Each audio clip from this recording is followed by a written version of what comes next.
everyone. Hope everyone's having a great night.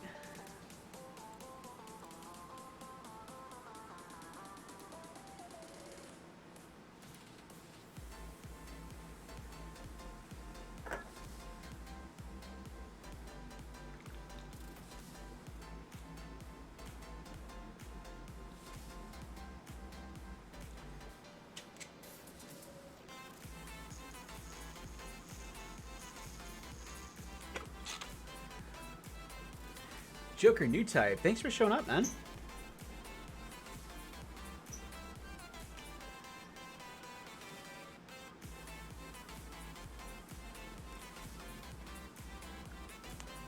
Wow, I missed y'all. I didn't think that I would be able to last this long without streaming, and now it's starting to become a little bit addicting.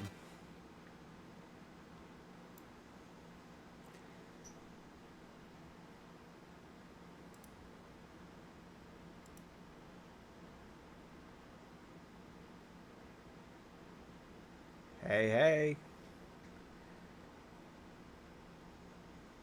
Hey, Mercury boy.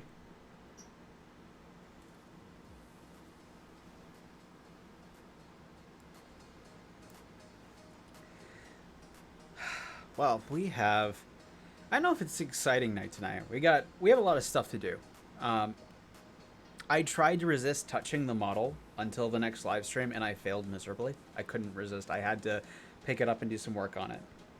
But I'm more than happy to walk you guys through what I've done so far and get you all caught up, and then we'll kind of just dive in and see what we need to work on tonight. As a quick update, tonight's stream is sponsored by my good buddies over at Gundam Pros. You can use code ISNAP10 to get 10% off your order when you check out. They've got a lot of really cool kits. My favorite section is the damage box section because there's a few pieces that are really rare and hard to find, but they're not going to break the bank. So definitely go check them out. But without further ado, let's go ahead and dive on in.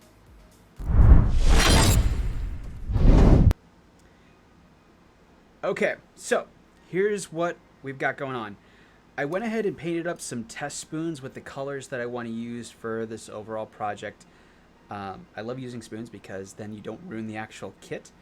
I also went ahead and did a test paint on the leg. I like doing the leg first because there's a lot of meat, there's a lot of material, there's a lot of edges, so you can kind of get an idea what your piece is going to look like at the end. So for starters, the entire inner frame is going to be painted this kind of stainless steel color. This is my go-to for inner frames. SMS does a really good job. These two are the SMS blue-green flip. The green one is over a black primer, and then the blue one is over a white primer. And I intermixed the shading on the leg to integrate both of these. So the green is actually going to take the place of all of the red bits, and this is going to be intermixed with the other blues on the armor piece. And then this dark blue, which is the same one that I used on the Sinanju Stein, that's going to take the place of this dark blue up here. So for tonight, we're going to finish building out the backpack, because that's the only thing left to do, and the weapons. And then once those are done, we're going to start some of the finishing work. One thing I noticed on this kit is, you'll notice that this shoulder piece is black. What I ended up having to do is, let me see if I can get the angle right. Right there, there's a little divot. Let me see if I can zoom in, focus. Right there. When you do metallic coatings, these divots stand out like a sore thumb. And when they're injection molding these pieces, what ends up happening is if there's a peg behind there, it pulls the plastic and creates that little pit. And there's a bunch of different ways that you can fill those in. My go-to is just to layer primer over it, layer by layer by layer. And at the end of the day, you then just start sanding off. And then as soon as it becomes level, like this piece is now, because this had a really bad one like this, it's a smooth, glossy surface. And that's not going to cast any shadow. It's not going to have any imperfection. But we're not going to do that tonight. We are going to sand. We're not going to paint tonight. We're just going to finish building. And then we're probably going to do some disassembly and nub cleanup, because I do know that there's a couple spots on the inner frame that I missed during my initial pass that I'm going to have to clean up. And then if we've got time, we're going to start installing metal bits. I already installed the first ones. I picked up these aftermarket metal beam sabers, and these bottom parts unscrew, and there's a coupler, so you can basically give it a Darth Maul beam saber. And they're the same size as the plastic ones, so they fit right into the storage piece on the butt flap. And then as far as the colors go, I'm really happy with how this sky blue turned out. And then this is a clear blue over super silver. And then this is that blue-green flip I was telling you about. And I left so many fingerprints on this when I was doing it because I got impatient. So, anyway. For the metal bits, I ended up purchasing a kit from eBay that had a bunch of them, but it was missing some. So I ordered some aftermarket ones from SimPro Models. So what was included in the kit was the energy cables for the backpack. It also included a metal barrel for the beam rifle. They've got metal pistons that are going to take the place of these pistons right here in the shins. And then thrusters for the backpack as well. So little veneers. Veneers? The kit also had these. And what these are these little ports. You basically find the drill bit that matches the side. And then you bore a hole in the plastic. Typically, I've seen people where these little notches are molded into plastic. That's where you put those. But I'm not really a fan of them. I like the clean look that I got going, so I think I'm going to skip these. But what I bought extra was some smaller energy cables. These are the size that you would use like on a master grade Zaku on the head pipes. But where these are going to go are back here. And so when I do energy cables, let me actually just pull one out and show you. One of the biggest frustrations that you run into with these is you're kind of at the mercy of how the spring goes. And like this one it's very floppy. There's no structural integrity. So what I started doing is I went to Michael's and I got some just basic craft wire from the jewelry section. And what you do is you measure out a piece that's the equivalent length of whatever part you're trying to replicate. So in this case, it's going to be these back pipes, or rather the pipes for the backpack. And then you slide the spring over this, and then now your spring has integrity and you can actually shape it into the way that you want it to hold. And then you don't have to worry about the spring flopping all over the place while you're working on it. And then when you mount in pipes, the other thing you want to try and do is preserve as much of the original plastic piece as possible, like as an anchor point. So, all that fun stuff. But that is not for now. For now, we build and chat and hang out. Because, I don't know about y'all, but this week, it feels like, I know it's only Tuesday, but it feels like the entire week has been compressed into Tuesday, and we've had to work with it. Yes, Blazing Bacon, metal beam sabers, because we are feeling extra this evening.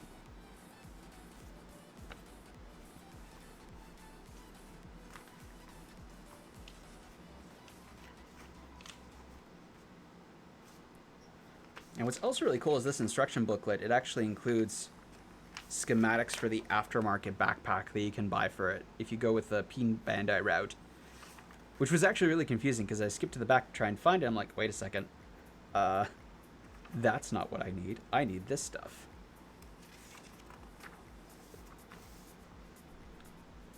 I'm sorry you weren't feeling good, man. Alright, backpack.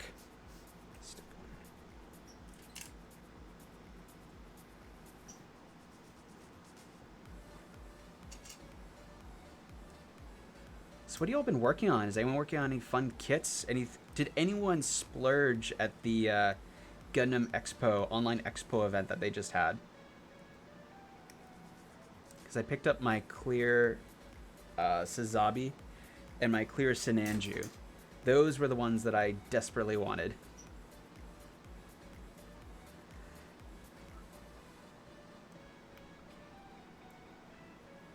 Ooh, Shinmusha. All right, Blazing, you got to share. What'd you get? Shinmusha is low-key one of my favorite Gundams. I love the samurai look.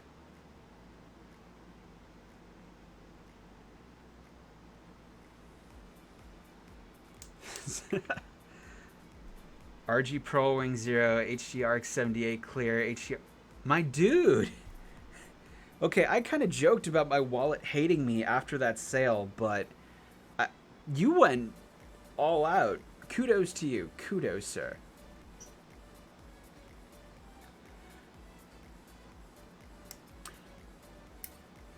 Delphi Decal actually has a set of metal stickers for the Shinmusha. They also have a set of generic Xeon metal stickers that I'm ordering for this kit because I love the look that they have going on.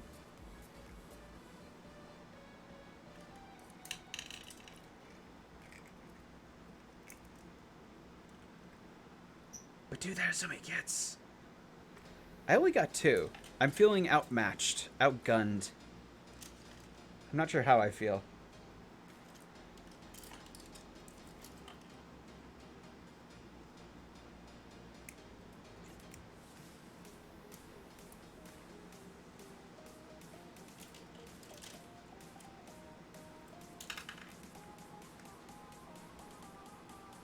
Molotov, I think, makes a decent gold paint marker. I know they make an amazing silver one. Culture Junkie was also a brand that I was looking at. They make the Black 3.0, the supposedly the world's blackest paint. I actually have some. It works really well as a base for some gorgeous shadows.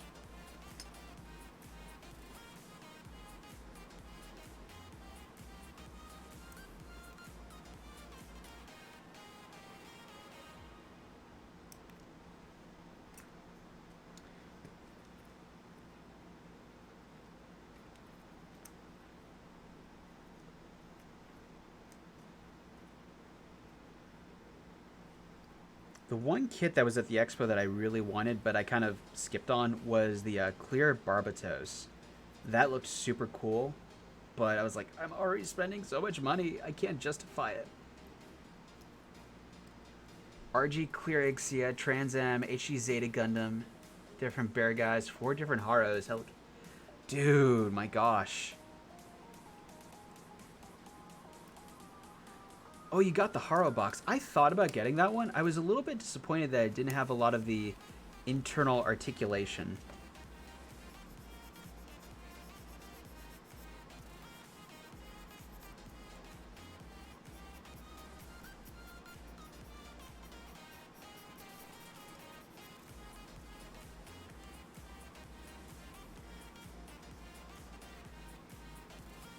All right. So here comes the fun part. Actually, no, it's not fun at all. That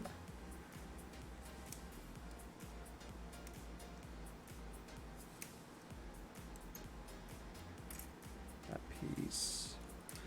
Because we're already at the stage where those power cables are going to come into play. And it all depends on how they mount to this piece. And the other trick is deciding if you're going to paint the piece first and then attach the metal bits, or if you're going to attach the metal bits and then mask them off and paint around them. So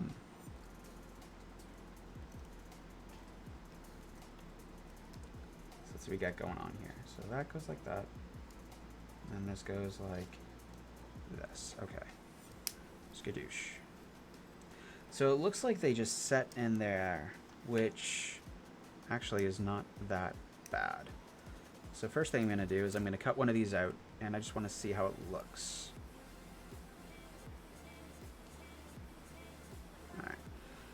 So this part is where it goes in, and there's 2 ways you can do this. Because I'm using this craft wire as like an anchor, I could just insert this straight in there and fill the gap with CA glue and have it be a hard connection. If that's the case, then I'm going to paint this first before I attach the power cables. Option 2 would be to make a cut. Get out of there. And cut right here, leaving the bit of plastic that sticks into this piece here on both sides, and then attaching the wire to those two plastic mounting points. But I think what I'm going to do here is I'm just going to leave these out completely. And I'm just going to anchor the craft wire in there directly. But to give you an idea of what that's going to look like is... I need side cutters that I don't care about. So what you do is you go ahead and cut off a piece of craft wire. And then you go ahead and just shape this the same way, using the plastic piece as a guide. And I like to give a little bit extra. So that's good, right about there.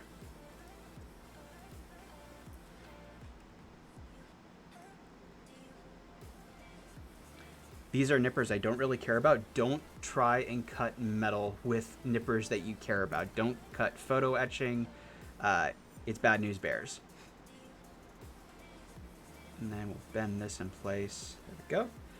Next, let's go ahead and grab those power cables. So it's going to be this one. And they included 2 springs, one for each side, which is cool. And then you just feed the spring over the piece of craft wire. And remembering that part of this is going to go down into it, so you don't need the whole thing covered. What I'll do is I'll stick my thumbnail right there. And I'm guessing right there is where I need to make my cut. And then you can pull it off a little bit. Right there. Come in with our little cutters. Snip it to snip.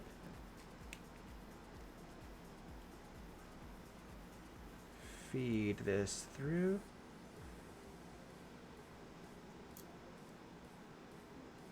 That. And so that's what it looks like now without the beads on it. And now, there's a couple different types of beads you can get. These are actually designed so that they interlock, like so. And some of them just butt up against each other. What I'm going to do is decide how I want these to run. I want them to run like this, because the direction does matter ever so slightly.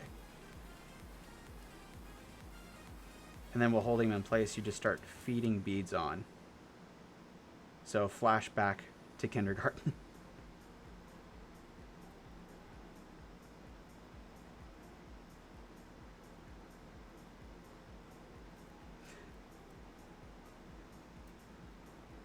Yeah, the Goof flight type looks super sick.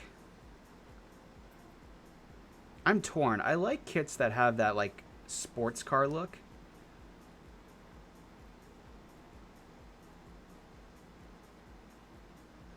But I have a soft spot for all the OG Origin kits.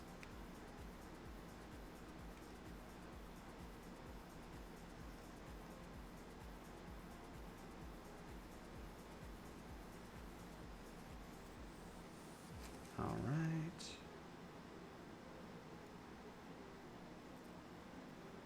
And then the only thing you have to do is you have to kind of coax them along, otherwise they get snagged. And then they all go flying off everywhere, which sucks.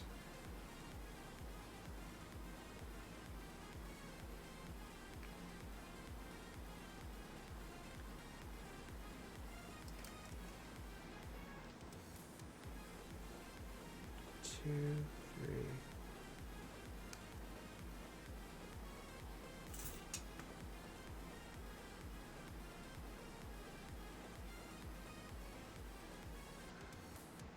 That's the other thing, like, I wish that they had announced this a little bit earlier, because all the other sites were like, hey, come pre-order from us, exclusive deals, and like, okay, that's great. And now, I would much rather purchase it from an official place. It's not that I dislike resellers, but there's always that kind of risk. Maybe they can't ship it, or maybe there's a supply delay, or maybe they were relying on the expo too, and because everyone pre-ordered, something happened and they're not able to get kits to the people that did order. I don't know.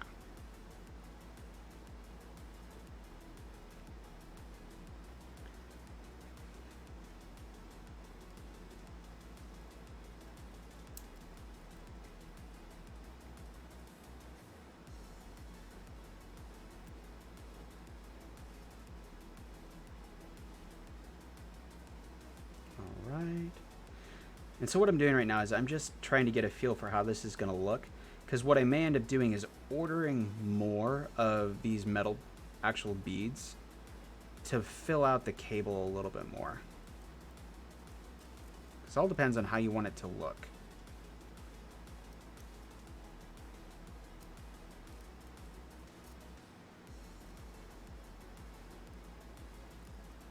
So right now, you're supposed to divide them half and half.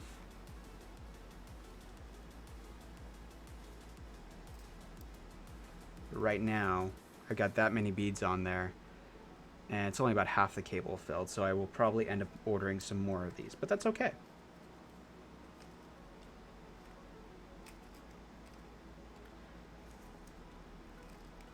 So next step is going to be to paint the backpack, then mount the craft wire with the beads on it in there as a separate unit. So I'll just bag all this up, keep it nice and separated, and continue construction. The other thing that I will probably have to build separate is going to be the thrusters in the backpack. So set that aside because I don't need that.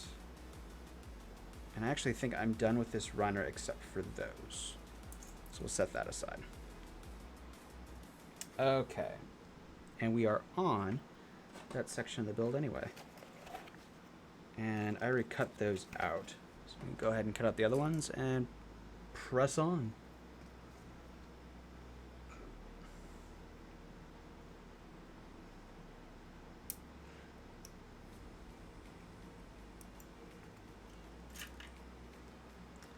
All right. Pretty sure the rest of those are all yes.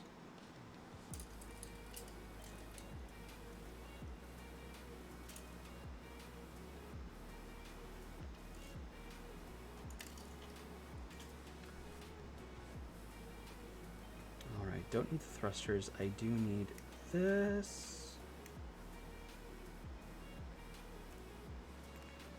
The other thing I'm finding is that as I progress, I'm spending more money on tools and supplies than I am on actual kits, which makes me sad, but it's also like, ooh, like my new favorite thing is these AK interactive sanding sponges. One side is like a really soft, it's the same material as a multi-sided nail buffer, but it's a little bit more aggressive, so you can actually use it to remove excess nub marks.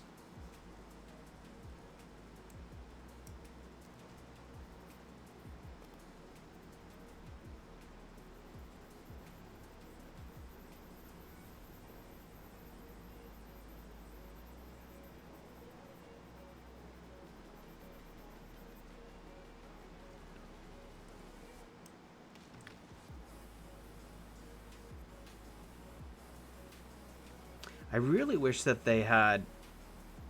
Actually, I think I saw a promo for it. It may have been just like a teaser, but they came out with their new lines of Master Grade.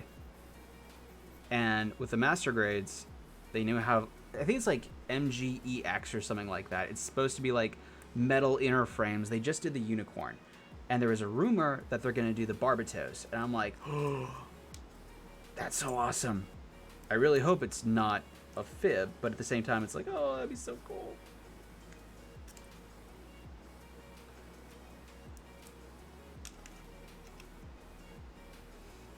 $8 entry level and the business are better than my $30. Oh gosh.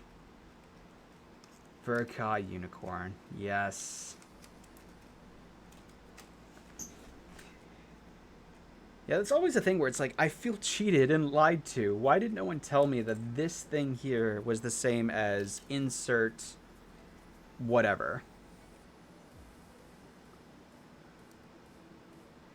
Like, there's definitely, like, for girls, there's the pink tax, where you go to the store and because something's pink, like a razor, it's extra money. There's definitely a hobby tax, where just because they put hobby in front of the word, it's now infinitely more expensive.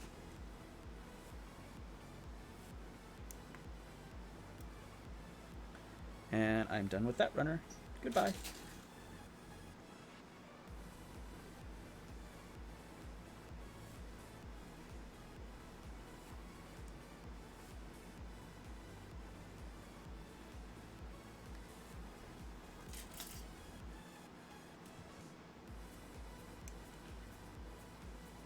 The other thing I saw at the expo was the Gundanium RX-78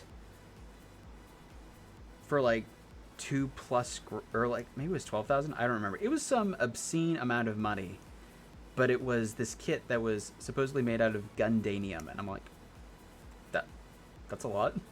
It's cool, but it's a lot.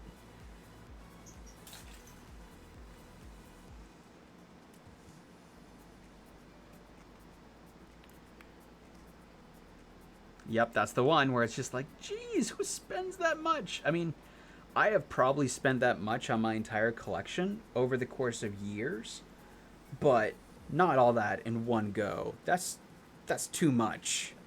Like, good golly.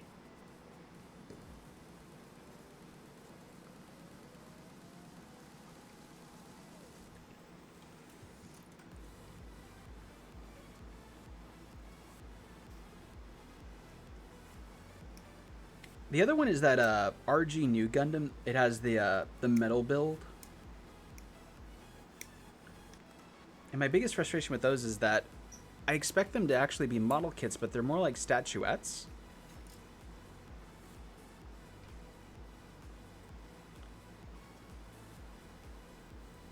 Just, you're making my wallet hurt just thinking about it.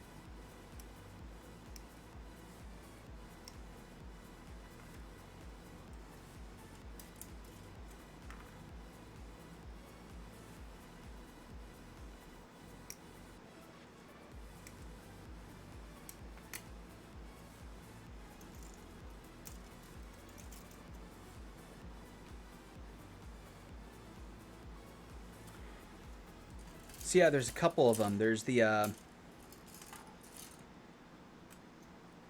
one that's the metal build, that's like the statue, and then there's the Gundanium one. Yeah, it's like, that's so tiny. Like, the main reason I buy kits is for the shelf presence. Like, I understand there's a degree of collectability, but the shelf presence is what does it for me. I want people to walk in my office or see me on stream and be like, wow, that looks really cool. 1/44 is just too tiny. I liked how with the RG Sazabi, they started to like scale up. So 1/144 was, yes, it's still smaller than say like a perfect grade, but it's much more substantial.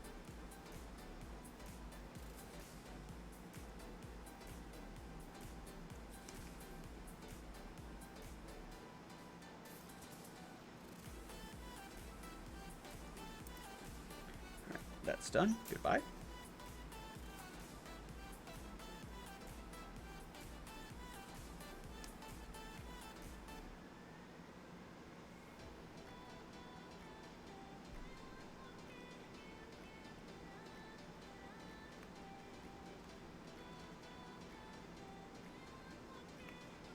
That, and now I need to cut these out, which I think will be the last of this one. The other thing I was doing with this while I was resisting the urge to finish building it was experimenting with different ways of stripping off the gold and silver finish. I tried a couple, like I tried Simple Green and a couple others, rubbing alcohol. Paint thinner worked really well.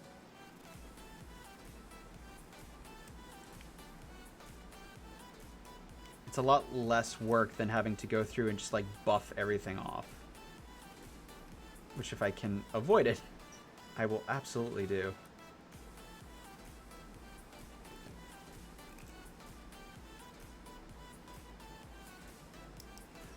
I like my RGs, but my RGs cause I like Battlefield on my shop. Yes.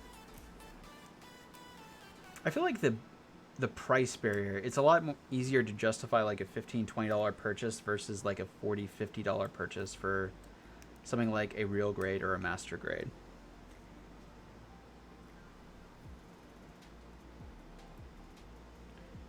Okay. So that goes like that.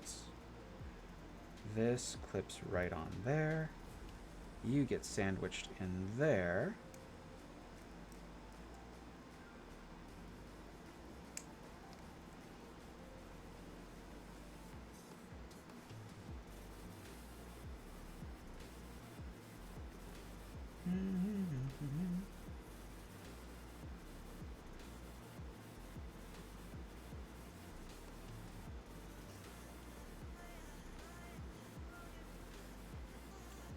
A20, that's the step I'm missing.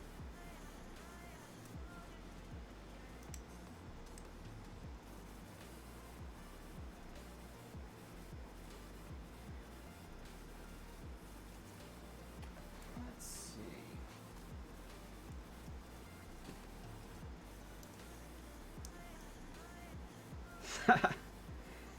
My wife also is very keen on like, okay, what are you getting? Here's your budget. But I mean, it's give and take. She also has a budget when she wants to go buy stuff too. So as long as we play by the same rules, I think it's fair.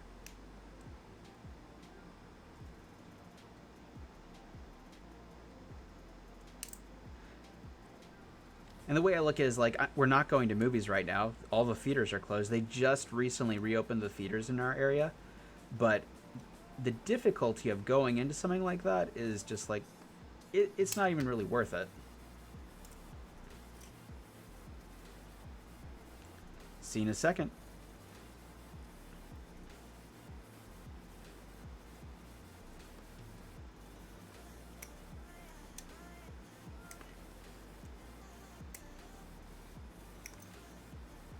Get that out. I need you for the weapon, but then you are done.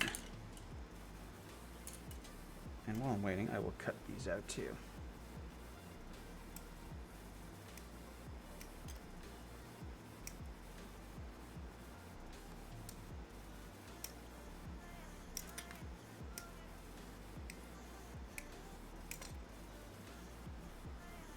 Okay, there's that. Yeet.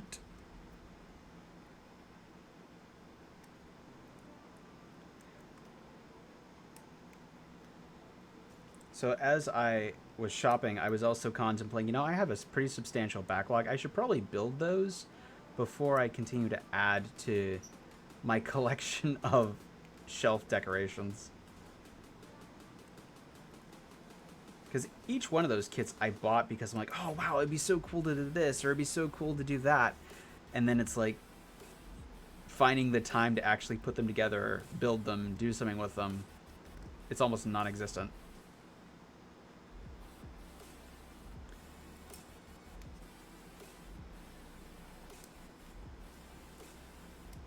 And the other difficulty I run into is that I'll get halfway through a custom build, and then it's like, you know what? I want to start something else. I'm getting bored with this. I want to try something new. And then you've got half-finished projects everywhere. And then you feel guilty for buying new stuff because it's like, oh, that I need to finish that first. Okay. This one.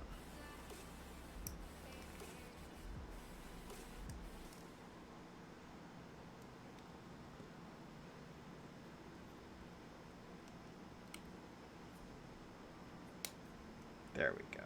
That slots in there. That's the piece I was missing.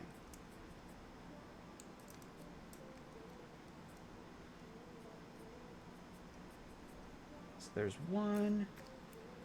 And then this piece needs to go right here. Shady on your kids with new ones, yes. It's not what it looks like. I swear, I'll build you at some point. It's like, you liar.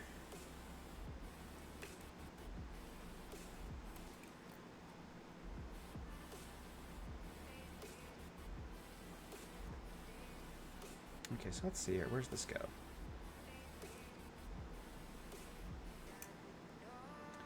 So this one's that one. So that means that this one needs to slot like this. Right? Yeah, exactly. Like that. So that means it needs to go onto this piece. So it's just mirrored.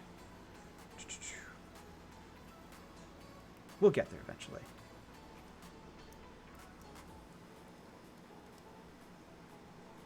Good golly.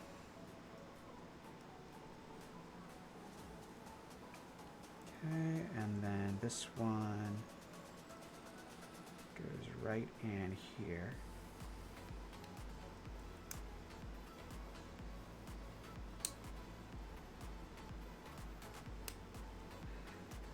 That is an interesting mounting choice. You almost have to wedge that ball joint in there. That is going to be a nightmare to get off.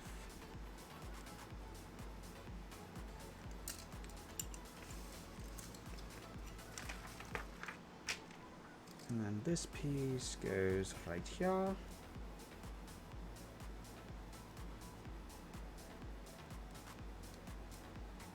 And this piece clips in right there. And it all works, and none of it's backwards, which makes me a happy camper. There we go. His backpack is attached. I love, like, the other thing I see when I look at this, as I was coating this in black, I see Batman. I think this, if you were to repaint this as a Batman kit, it would look really cool. Like, especially with these two pieces right here, they look like the cow wings, or it'd be really easy to add two pieces of claw plating on the side. Ball joints are always the hardest to get. Yes, indeed. All right, so you stand over here. Don't fall over. Actually, let's go ahead and lay you down, because I know you're going to fall over. There's the waist piece. Set that aside. These are the thrusters and the pipes, which will be a project for later. Now we get to build the weapons. So I don't need to build the beam sabers because I already did those. Black 3.0. This is actually just Mr. Surfer 5000. Hey, Stealthy! I haven't seen you in a good long while. My voice totally just cracked there unintentionally.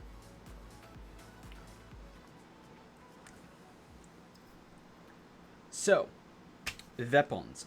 Now, I have a thing where I only build the weapons that he's actually going to use.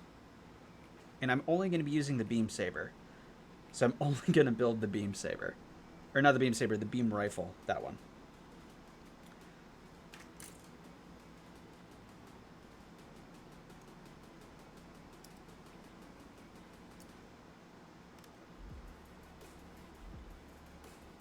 Because the other one is like a beam bazooka or something.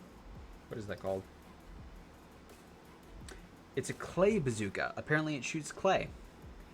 You master with black 3.0 as a base and a color changing top coat. Ooh.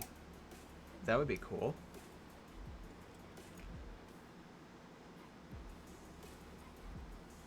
That just seems really aesthetically pleasing to me. I like that.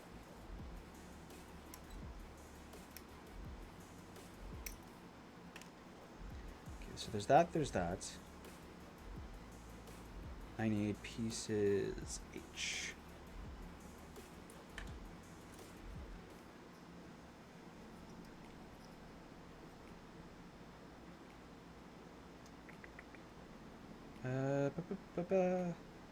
H4, where are you at? There you are.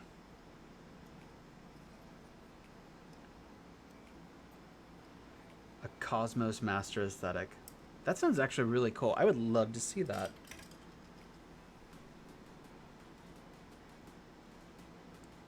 A shotgun bazooka. Nah, I'm just gonna do the beam rifle. I may build the Clayzuka later, but for now we're just gonna do the beam rifle.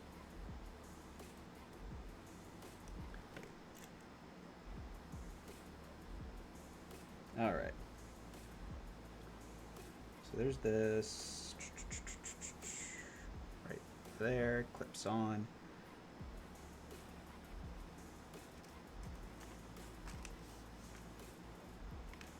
There it is. I almost lost a clear piece. That would have been very bad.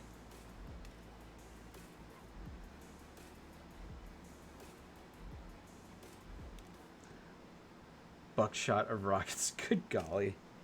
I remember playing Halo, and Shoddy Sniper was our favorite variation of the game, where you just run around with a shotgun and a sniper rifle. And, or not, no, yeah, shotgun and a sniper rifle. The other one was rockets, where it was just rocket launchers. That's all you had to fight with. H10.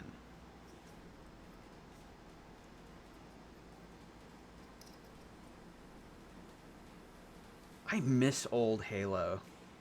Like, I tried playing Call of Duty the other day, and you can call me old-fashioned, but it's like, there's just too much. There's too much going on.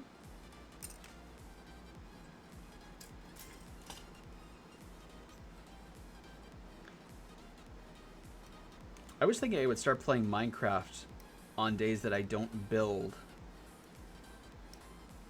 Minecraft seems like a really chill game that you can just, like, sit down and relax. Which, if I'm being completely honest, sounds like a lot of fun. Okay. The pistol sword combo.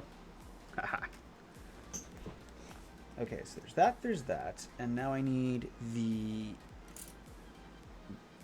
this pipe thingy-mabobber. Absolutely using total technical terms. That clips right there. And then I don't need that anymore. What I do need is the back portion, which is going to be H5 and H6. I'm really excited by the part separation of this beam rifle because it's a lot easier when I disassemble it to paint multiple pieces than deal with a lot of masking. Zombie Dave! My dude! How's it going, buddy? All my TikTok buddies are coming over.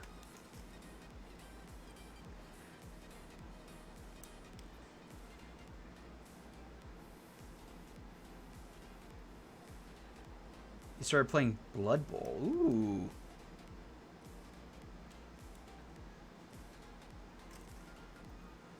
Alright, I also need the grip and the sight. And that's going to be H5 and H7.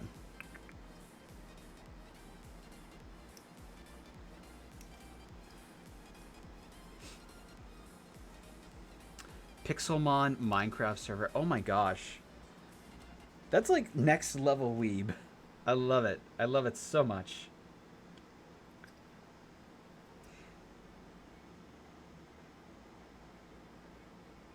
Less stress is always good. Like, I would take a pay cut if it meant less stress.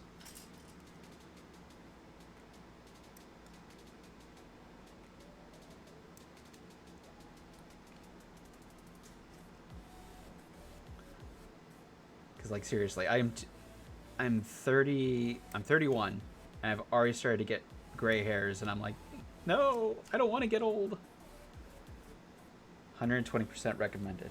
That is 120% yes. Do that. Ooh, okay, so less stress and more pay. That's even better. That's like clutch.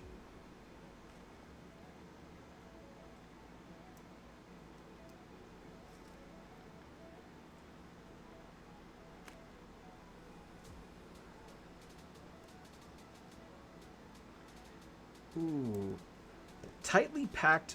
I hate when manufacturers do that, where they tightly pack the pieces together on the runner to save a buck.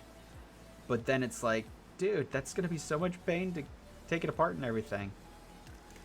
Okay, so let me grab the barrel for it real quick.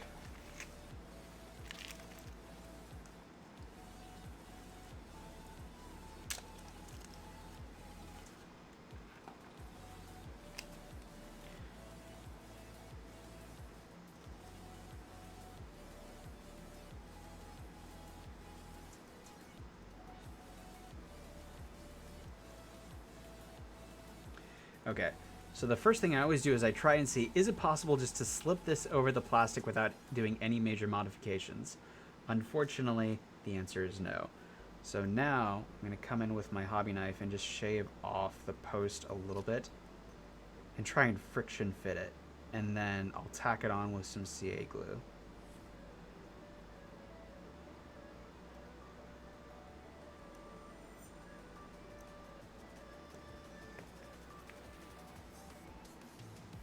I appreciate you, my dude. I missed seeing you.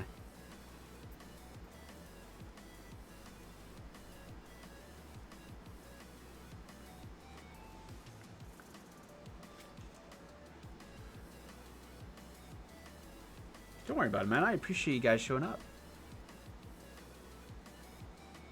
So this is my second live stream. And, well, third technically. My second live stream on a Tuesday night. I cannot tell you how nervous I was getting into this, because I was like, getting my audience to transition from one platform to another is a nightmare in and of itself. Exactly. Friction fit. And there it is. And that actually looks pretty darn good. A little bit of flex. So there it is with the metal barrel on it. And I love that they already burnished it, so I don't need to do anything to it. And then what I'm going to do is I will probably paint this gray, this metallic color. And then I will keep... I may paint this the neon green so it'll glow under blacklight, the cable. And then that blue piece is going to be this dark blue. But yeah, that's what that is. That's awesome. So I'm going to go ahead and pop that off. I'll sand that a little bit more just to make it nice and neat. Friction for random.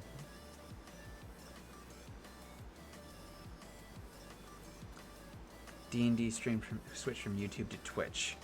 I'm always nervous about YouTube, but I feel like I should start uploading my VODs there. So after I finish streaming, throw them on up there. Okay, so where we are now is we finish assembling the pieces that need to be assembled. Let's put his gun in his hand, make him look all menacing like. Actually kind of looks with fun with a short barrel there. So there he is in all his majestic, shiny glory with most of his parts done. And then the veneers will go in back in here, but I didn't want to install those because those are separate. So now the like most stressful part of this whole process, it's going to be disassembling him and stripping the gold off of him. So I need to grab my part separating tool. I'm going to switch to the break screen real quick. I'll be right back. Grab some water. So any guesses on if the kits... I hope so. Like most of my clear kits do. But anyway, I will be right back. Talk amongst yourselves.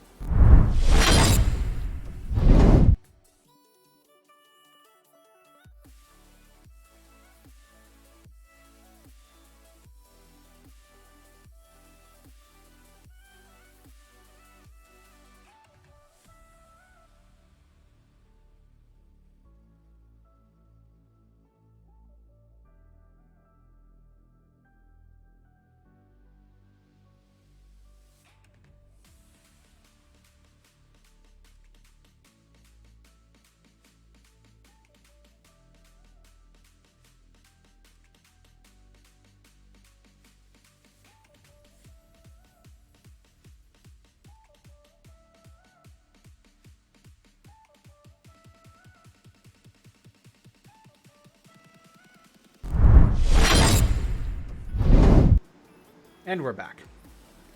So this is my part separator tool, or my ocarina? Ocarina? I don't know. This is what I use to basically bust this guy up. So we're going to break him into his base components, and then we will start popping off pieces of armor and doing color separation.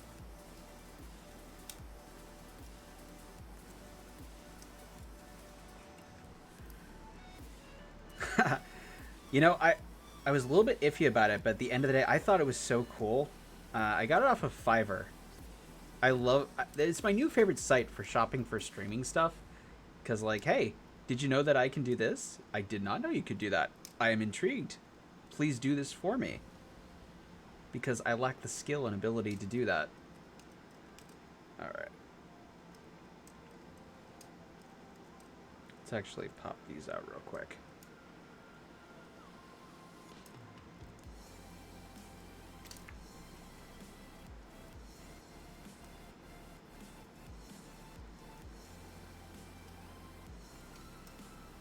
Thank you for the follow, awesome.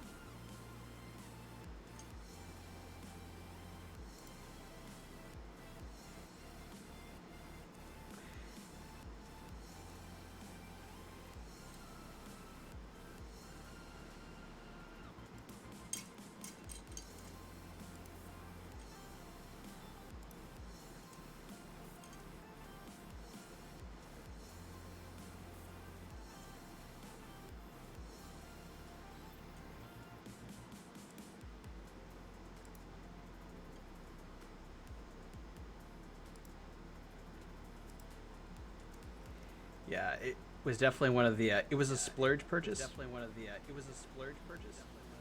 Uh oh. Uh oh. Now I'm hearing myself. There it is. Haha, fixed it. Yeah, it was definitely a splurge purchase, but highly worth it. I am very pleased with how it turned out.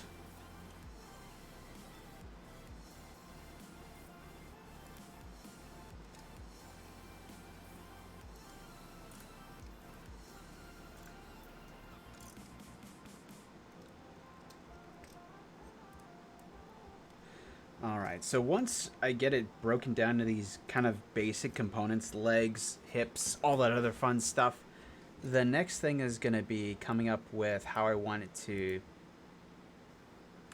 start separating it out. And I think what I'm going to do is I'm going to do the legs first, because I do want to install those piston bits, and then we'll go from there.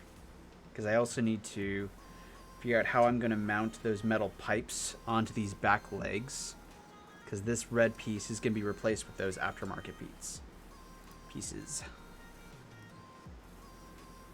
Okay. And the other thing is that the part separator tool, no matter how careful I am, does a number on this gold finish. So I will probably get a little dish of paint thinner and let these soak. I need to get a cheap toothbrush or something.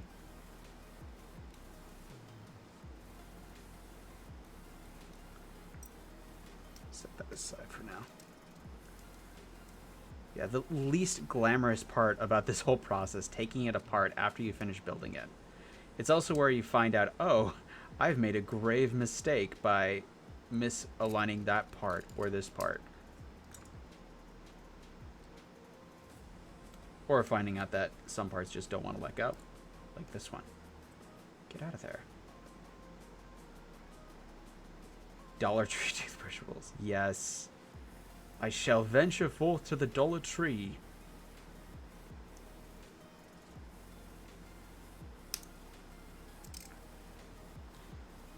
So someone mentioned Blood Bowl. Is anyone else playing anything fun? I'm looking for new games to play.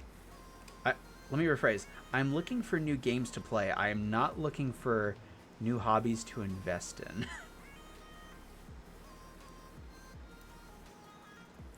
Because that's always one of those things where it's like, oh gosh, more money.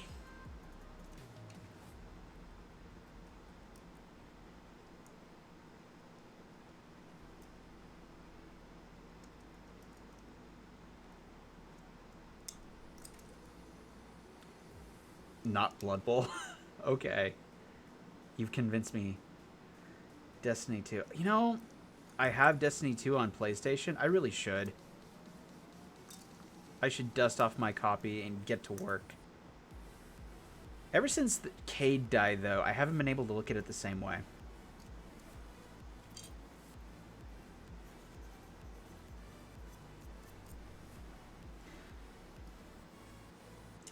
I miss Cade's wisecracks.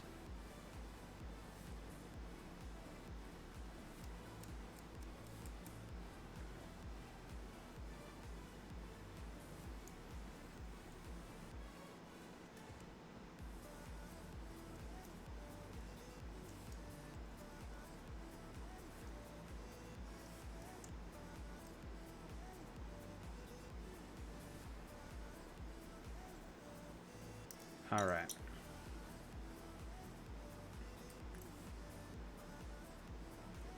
So the other thing that I do while I'm disassembling is I'll pop all the pieces apart, but then for like the leg pieces, I'll kind of reassemble them slightly so that when I go to paint them, I'll intentionally overfill this gap with some primer. So when I smush it together, it'll squeeze it out and help fill in that seam line. Someone was asking me, do I paint my inner frames? Yes, I paint everything. Kind of burnt yourself out on Destiny? Oh, that's no good. It's never fun when you burn out on a game.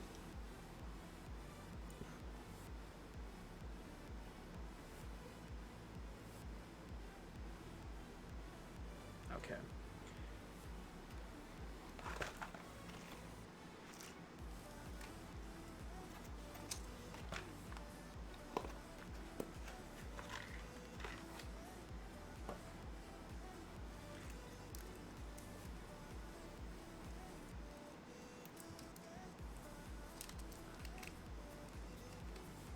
Well, that's cool. See, I just finished building the streaming rig with the sole intention of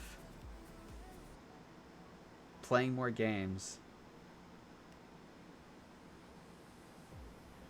Okay, so for this assembly, what you're going to be doing is, so these brass pistons come with these silver rods and they slide in there and they're very loose. What you need to do is you need to cut this bit here so that this slips over it, and then you attach it. And then the other thing you do is you cut this piece completely off, and then you drill a tiny little hole that come on, focus, there it goes, that little peg goes into. So that's what we're going to do real quick. So I need my pin vise. And then, yes.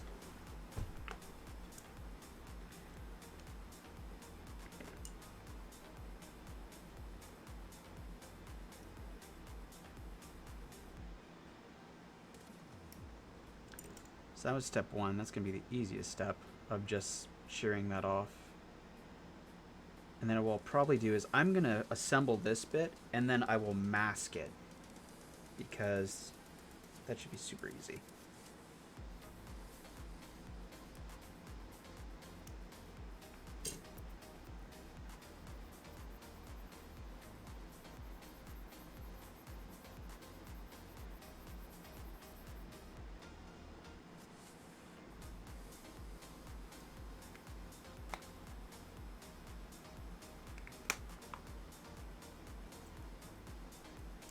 Actually tighten that up a little bit so you can actually see what I'm doing. So first thing I'm gonna do is I'm gonna try and find center on this. Something right there. Just make a little divot. And then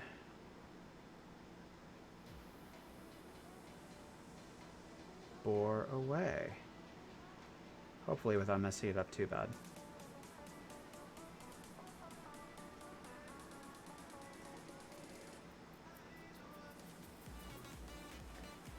And then if we did our job right, this should fit snugly. Oops. Should fit snugly in there. And it looks like it fits the hole, but I didn't drill it deep enough. So, more of this.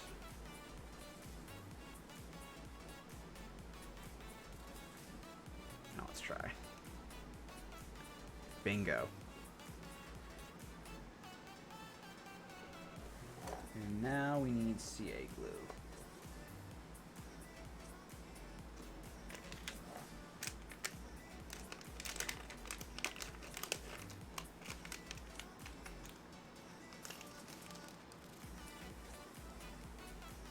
What I should actually be doing is separating these out into individual sections, finish the whole assembly process, and then start putting together the metal bits, but I'm impatient.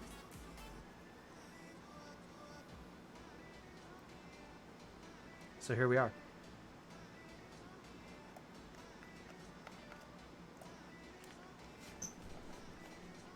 Alright, so first things first, let's go ahead and get this taken care of.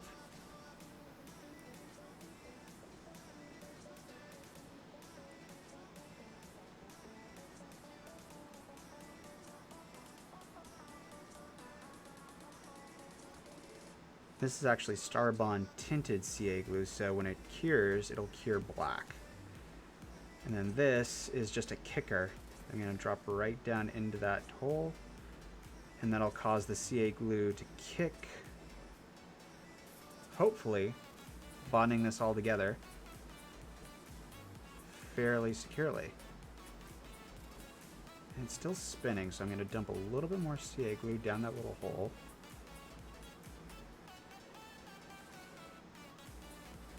And a little bit more kicker. And now that's locked in place. And you can kind of see there's that little black bead of glue. But even if I were to leave this without painting it, that would actually look okay. But I'm totally going to paint it. Alright, and now for this one. And this one I'm just going to do a little dollop of glue.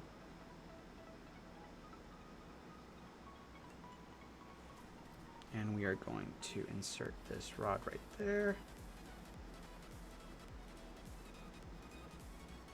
Just flex it a little bit because I drilled my hole off center.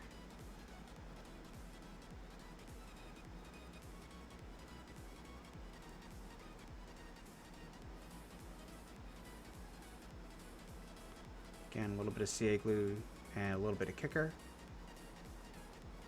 And there we go. So now,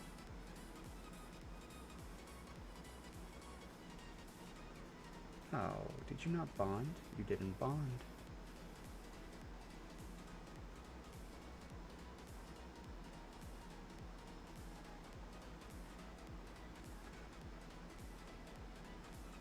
Now let's try again.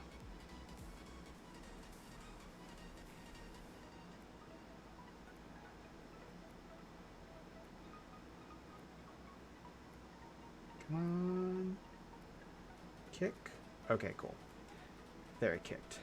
And then this slides right in there like that. And that is our new metal assembly. So when I put this all back together, it looks super cool.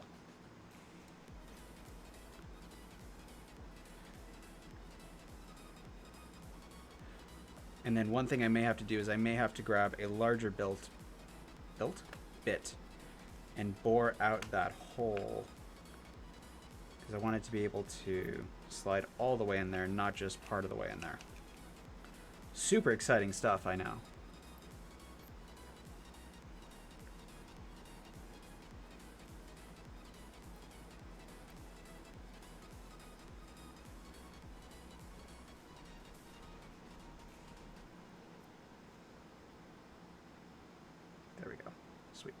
So this is going to go in this little baggie here for now, and then I have to do the other one.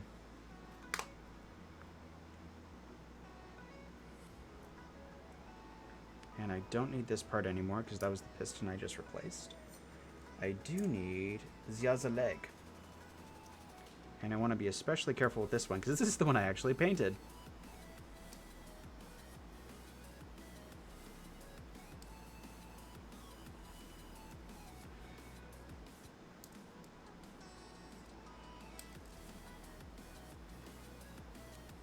I appreciate that, my dude.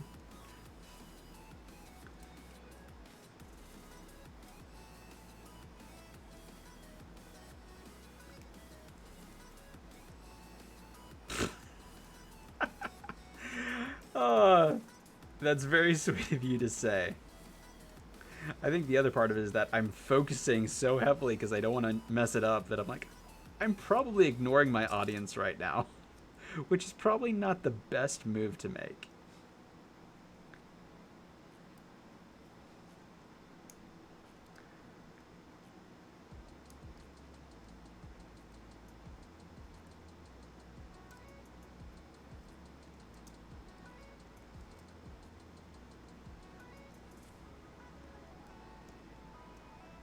Hey, Dice Fiend.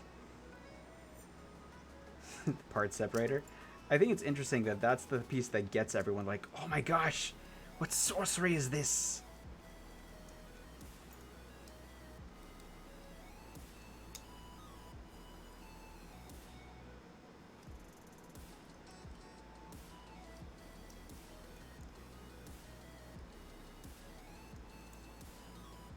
It definitely makes my life a lot easier.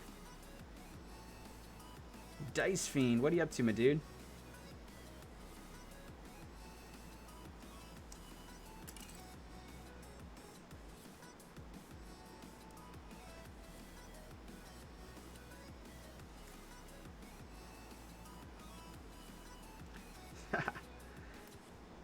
Airbrushes are definitely an interesting path to take. Mint mark for one, I don't know where the market is. I mean, I don't have to pray as I use a blade to force Floss apart. Wizardry, Dumbledore would be confounded.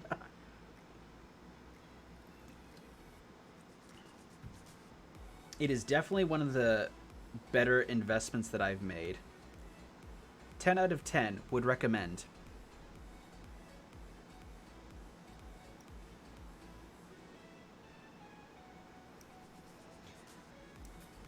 Alright, so there's one thing I'm going to do first before I go any further. Because as I was disassembling this leg, I made note of how far in that piston needs to go into that cylinder, and it's all the way. So that means I need to bore out the cylinder, and I'm going to go ahead and pull this the other way so you can see the mess that I've made.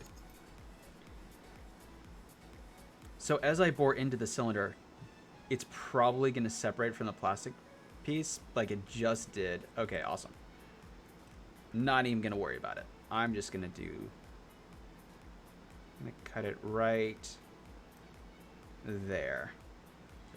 So that leaves a little bit of a nub left for it to kind of grip onto. And the rest of this is going to be glue. And this is just for display. It's not designed to be like super sturdy or anything like that, as I say a small prayer to the glue gods.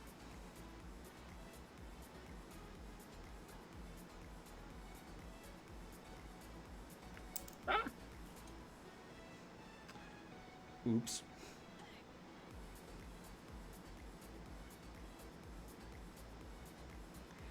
And then CA glue.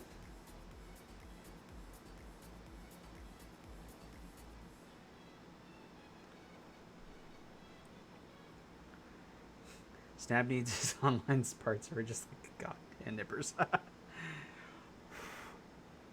Okay. That is much better. I think. I hope. I pray. Okay, we're getting there. It's closer.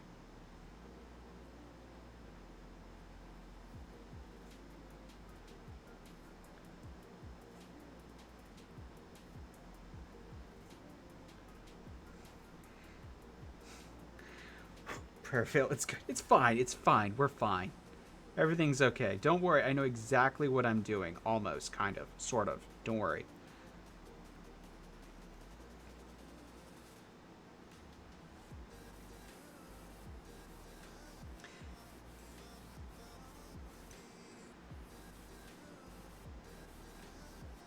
I mean, if we're all being honest, like 99% of this hobby is making it up as we go and praying that it doesn't mess up.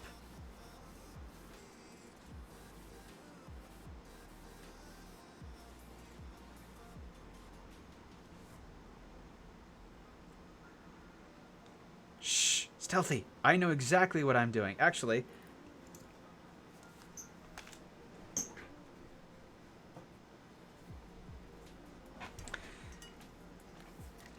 if y'all are interested, I have merch now with a coffee cup that says it's fine. I know exactly what I'm doing. Kind of. And then it has my new logo on the other side. Because if I drink from it this way, yes, it knows exactly what I'm doing.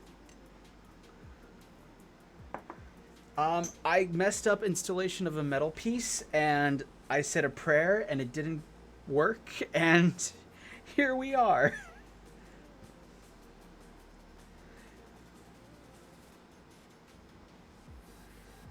I'm desperately trying to recover, and it's kind of working.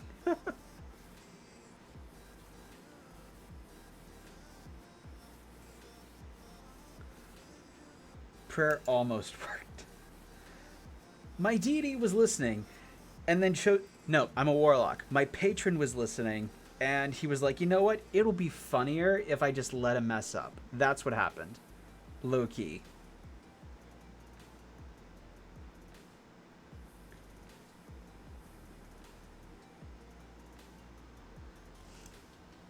And then I plugged my merch a little bit. Because I'm a streamer now, I'm told that I have to plug my merch.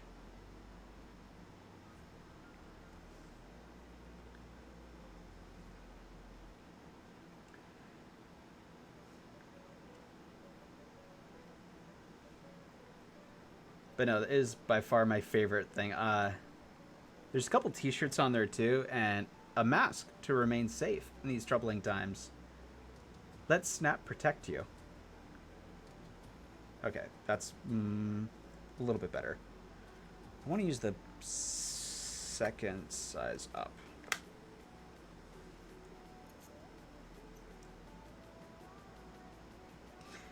Yeah, installation of metal pieces is both stressful, tedious, and exciting all at the same time. Because there's very little you can do to fix it if you mess up.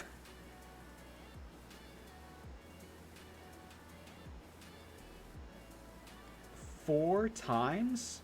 Like, you, sir.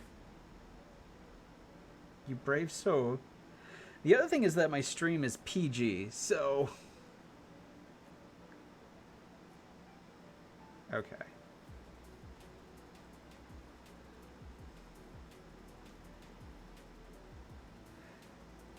You know, I should look into that. I should look into a licensings deal where it's like, licensings? What is wrong with my English tonight? My gosh. Okay, so...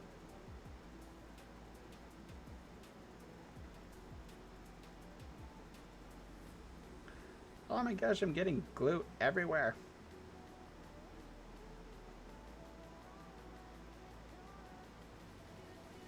Okay, okay. Yeah. Maybe. I think... Oh, nope. Okay. I apologize for this, but...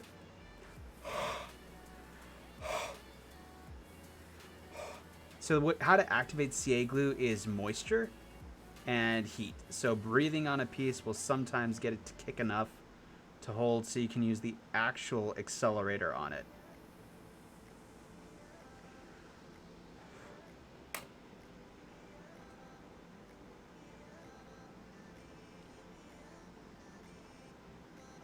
Okay. Now that I've successfully done that,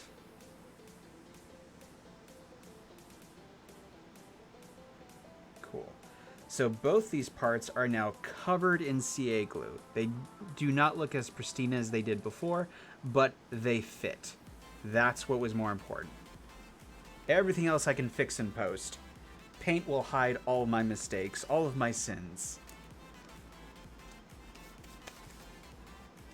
Okay.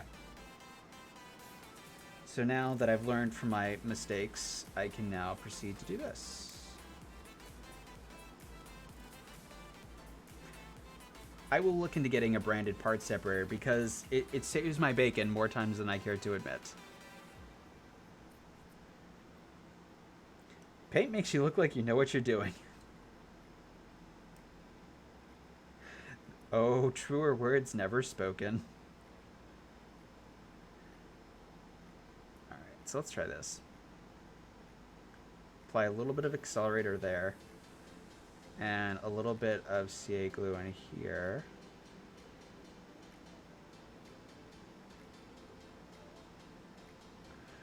And small prayer to the glue gods. Kick. Kick, I say. Awesome. And then more glue.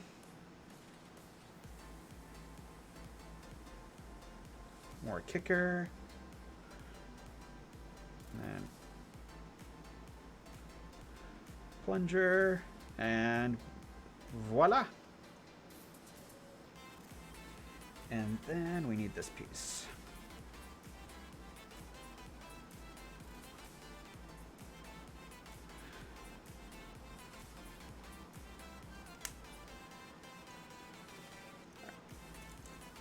So those all, we'll put those over there for safekeeping.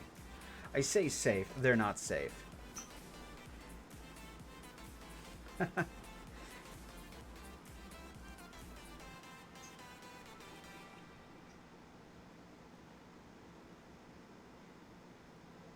Interesting, archival ink. I have been using just a basic wash, where I will thin my black paint till it's like water and use that.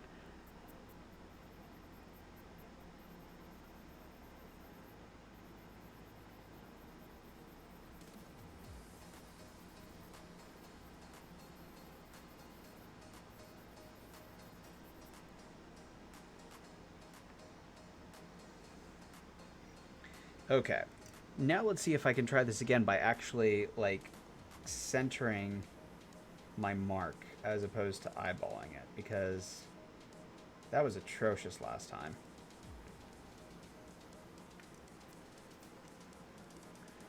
I'll have to look into that archival ink thing though. That sounds really cool. I like using a nib pen for applying my panel lining.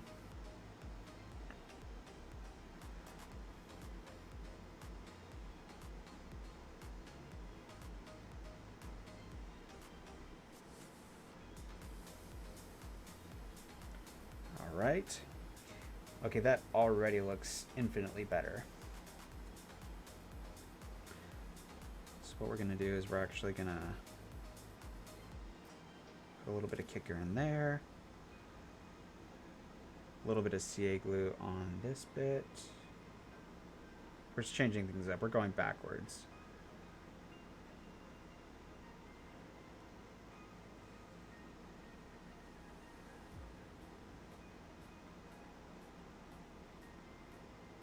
And then we hold.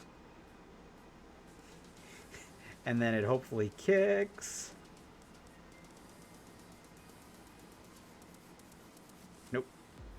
We did successfully glue our fingers together though. That's not nothing. Basic, use port type Gundam markers for panel liners. You have to be super extra. You have to pretend like you're in Harry Potter.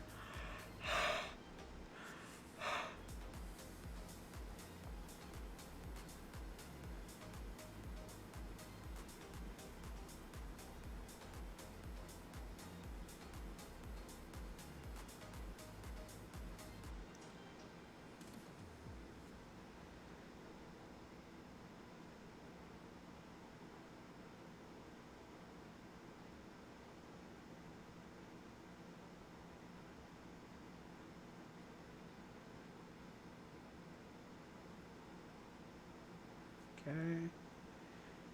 Try to make you sure you're straight up and down as best we can. Try doing it on camera because everything is content. Apply the kicker. Hold in place.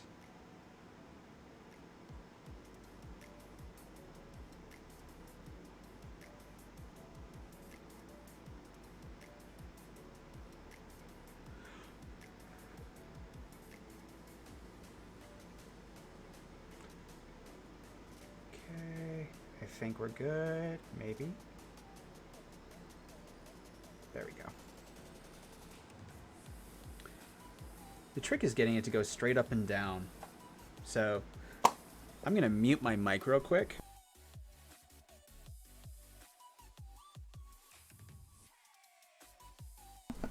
because I'm going to use an aerosol that's going to spray really loud that I know will kick this super fast. There we go.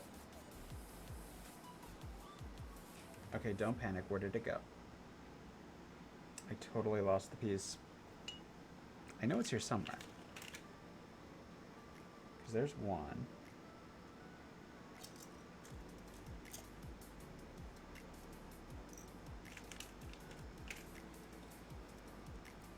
The best part... Oh, there it is. I was about to say, we're going to play a game of Where's Waldo? Okay. I need the big bit now to bore out that hole, and then that part of the job will be done.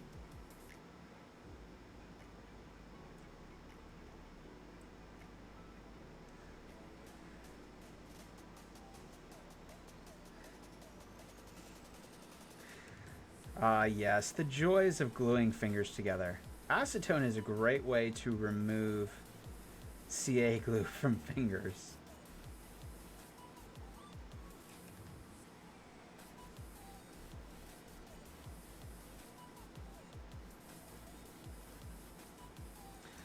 All right, let's see how that works. Perfect. Okay. That fits gorgeously. So now you get to go in the bag too. We have successfully assembled 2 metal pieces, and it's only been an hour and a half. My gosh. My first kit was when I was 5. It was a Zoids Battlesaurus. 3 members of my family got stuck to parts of that kit once.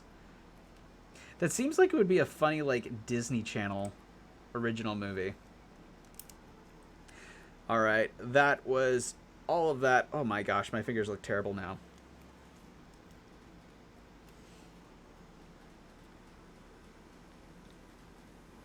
Okay.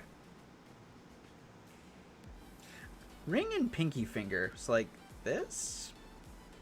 No, this... Yeah, no, this one. It's like that. That's weird. Okay, so we have done the barrel. We did the...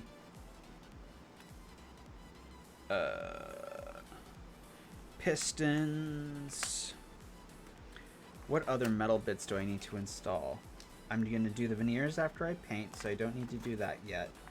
The leg pipes. Let me clean this real quick.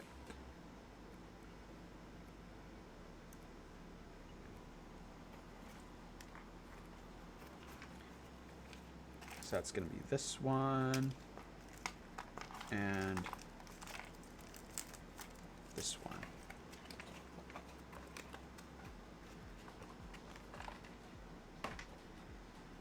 Okay, so let's actually finish assembling before we do, or disassembling I should say, before I do any more heavy-duty modifications. Plus, it'll give me a chance to talk to my favorite friends.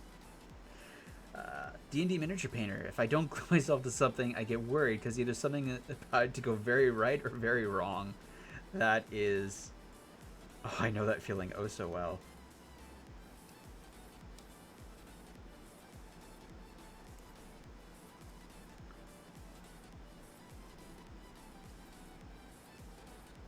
The other thing I need to decide is if I'm going to apply the photo etch before or after paint.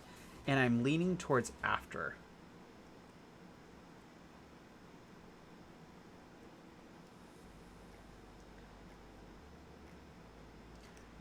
I mean, because of my amputations, I use one set of ring and pinky on my kits already, but it's more difficult. Oh, gotcha. That's really impressive.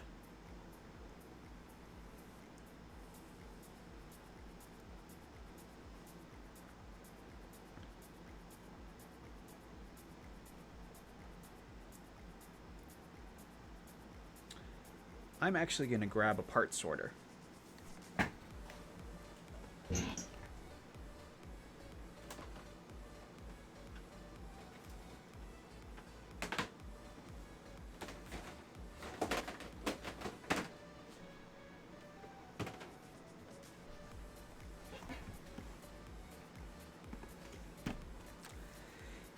If I'd been thinking, I would have grabbed these earlier.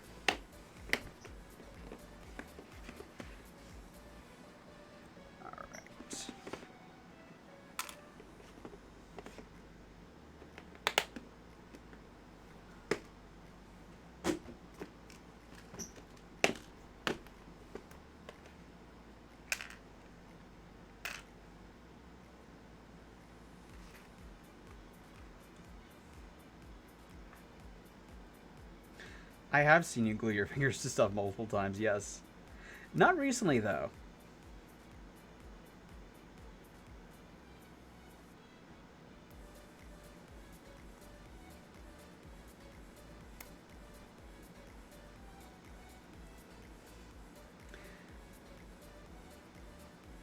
The other thing the part separator is good for is saving your thumbnail so you don't peel it up as you're trying to separate parts. Because I too have done that. That is also a no bueno. Okay.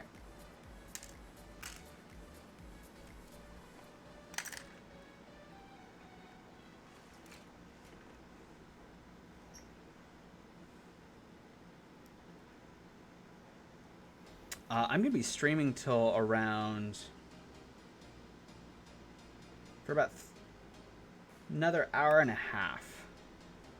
So probably not, unfortunately.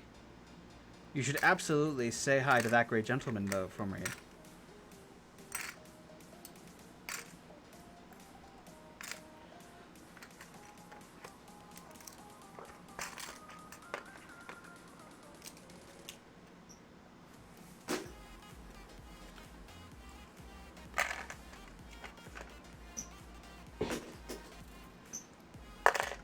Okay.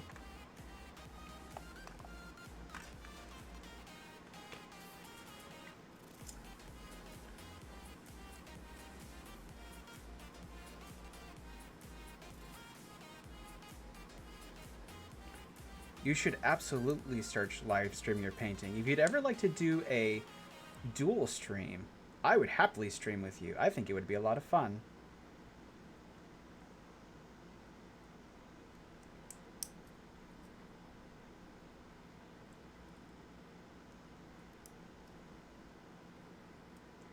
We need to do a, we have to revisit our whole contest thing. Okay, so first things first, let me grab a fresh sanding sponge.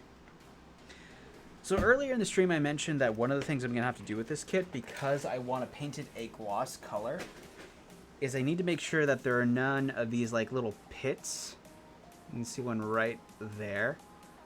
So when I take the sanding sponge and I remove that top layer of gold and then the underlying layer of silver,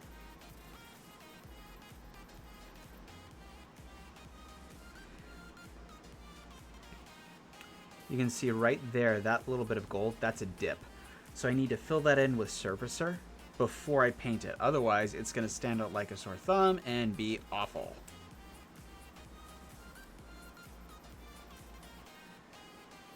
And what causes that is that... oh, I didn't see that one. There's another one right here, up at the top. Tilt it an angle ever so slightly so you can see it. So there's one right there, and then there's also one up here. So you need to fill both those in with surfers. It's okay. Time zones are hard. If my calendar didn't tell me what time it was in my time zone, I would be in trouble.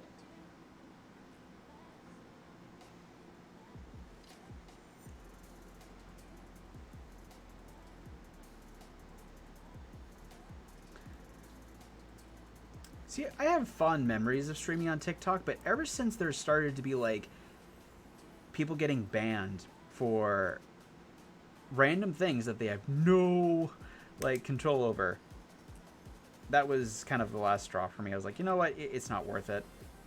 I don't want to lose everything that I've built because someone didn't like something that I say. I like to consider myself pretty chill, pretty ambiguous.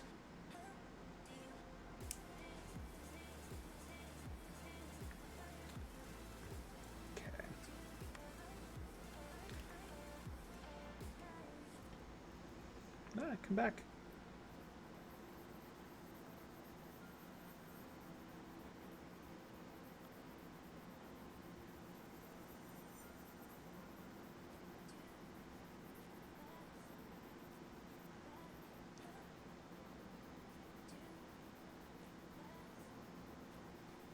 Same here about streaming. Yeah, it's like, it would be fun, but no thanks.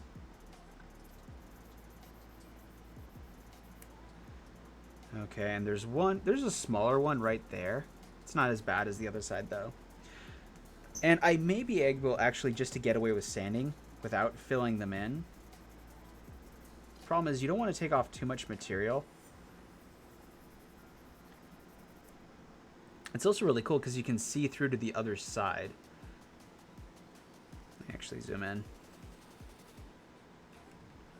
So you can see through to the other side, and now you can see a little bit clearer those points I was talking about. So that right there and that right there, those will show through when I paint if I don't fill them in or buff them out.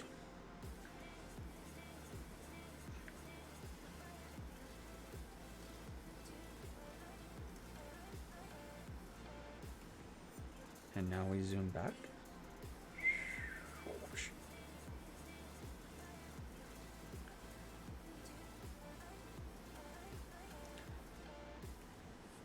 But Twitch is amazing. I love the flexibility that I have for my setup. I love the community. Everyone's like super chill, super nice. I think that I need to work on establishing a consistent schedule and adding more diverse content, not just building. I want to do other stuff so that it's not just you guys sitting watching me assembling plastic bits.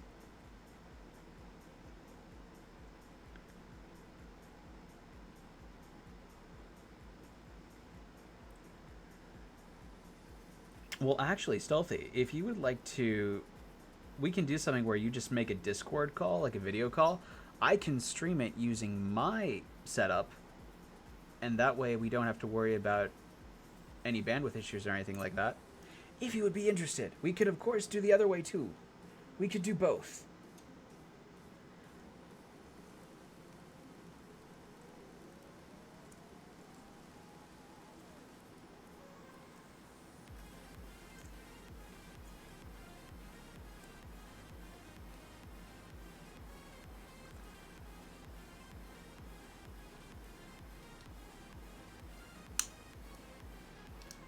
Oh, that snapping sound scared me.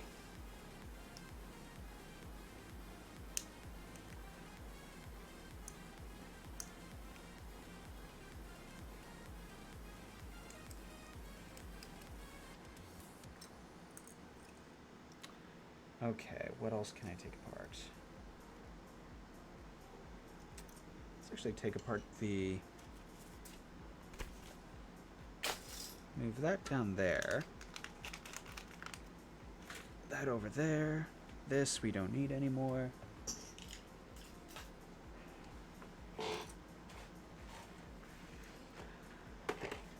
And then now we actually have the thing that we need for sorting. Afterwards, I will separate these out by what component they are. So like leg, foot, etc.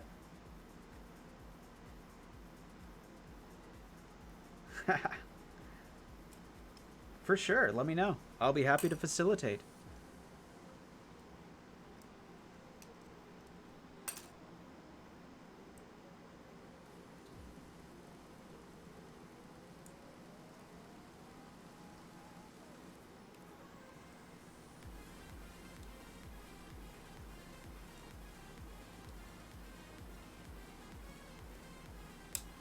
All right.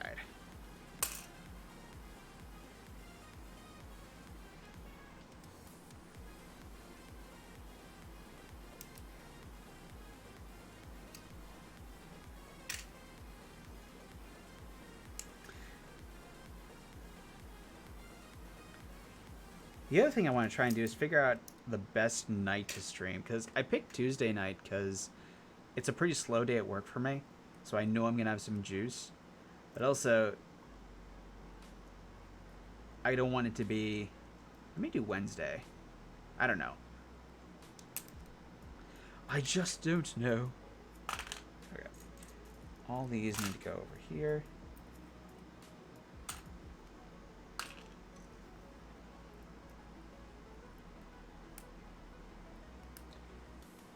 Oh my gosh, so much wiggling.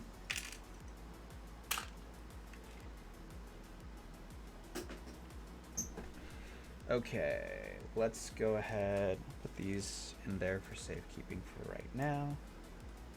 Pop this apart.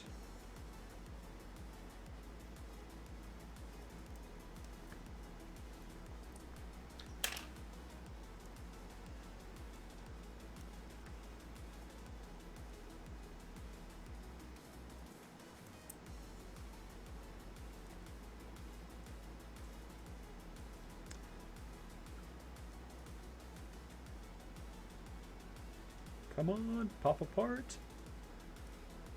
To this kit's credit, the assembly is very nice. And I probably could have left it be without doing too much to it, but I desperately want to paint it. Okay, we're going to set that aside because I need to modify that. This part, I have to be super careful of because it's already been painted. I don't want to jack up the paint job. Oh my gosh. And actually show this a little bit better now. Let's zoom in. So there's that sky blue with that metallic clear coat blue transition. I love how that paint turned out. Like that line right there. Love it. So crisp.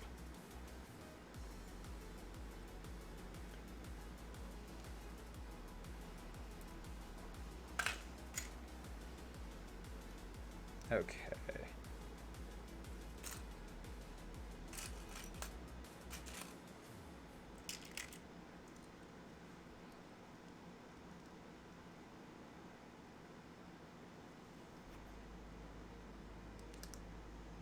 Without scratching anything? Without scratching anything? Oh, please don't break. See, even with the tool, you still make those noises where it's like, oh god, please don't break. I'm begging you. Okay. That is done. Pop that little red bit off. Brown bit goes in there. Right, that is a little bit of armor. These pop off.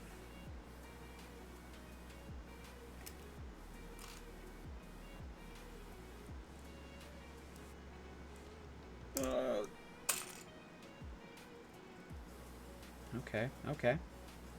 This is good. Sort of. Maybe. Gosh, I hope so.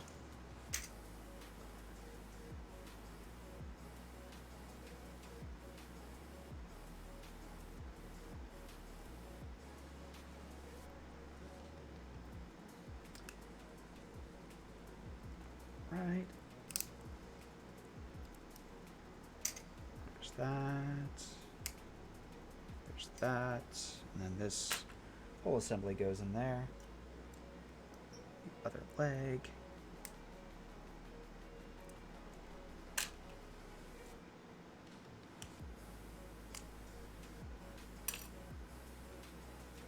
I'm not gonna lie, one of my biggest fears with this whole live streaming thing is that I'm gonna cut myself and it's gonna be visible to all 7 people watching me.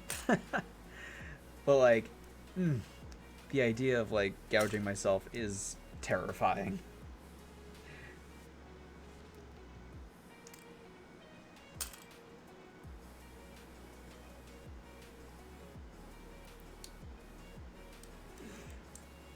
Wiggle, wiggle, wiggle.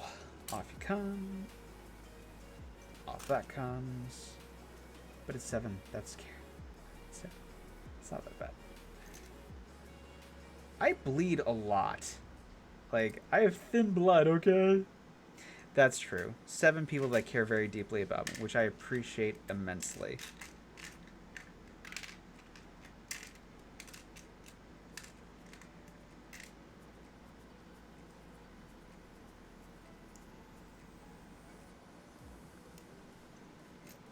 That.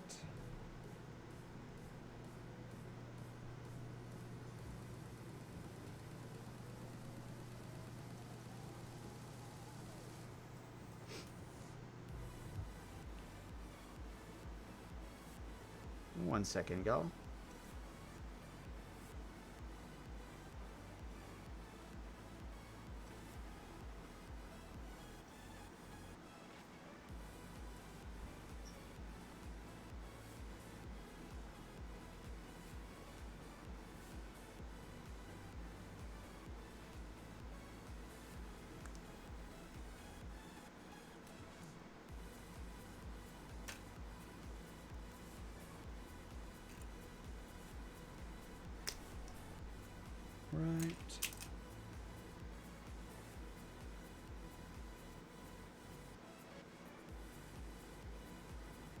So I have my office is the room over the garage, and I just felt the garage door open. I'm pretty sure my wife is asleep though. So now I'm like super.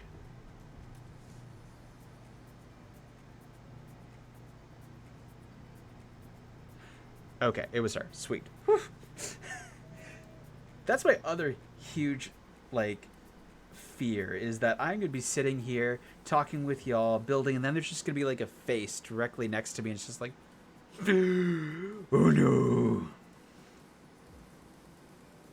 this is how I die.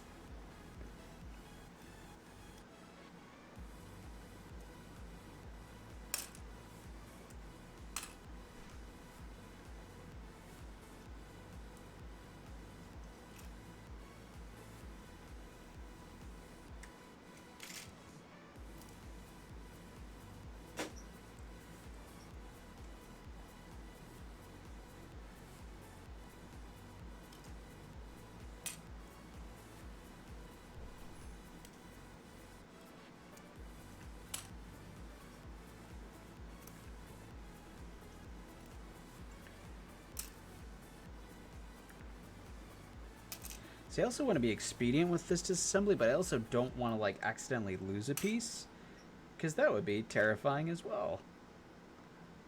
I think I'm gonna. No, I'm not. We're gonna pop this apart.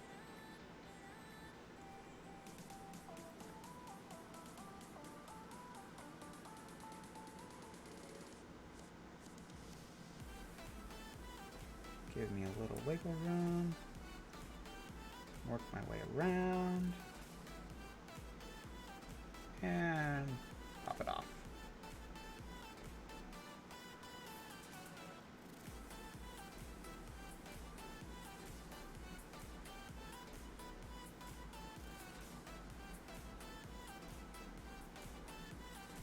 There we go. Can goes in a separate little container.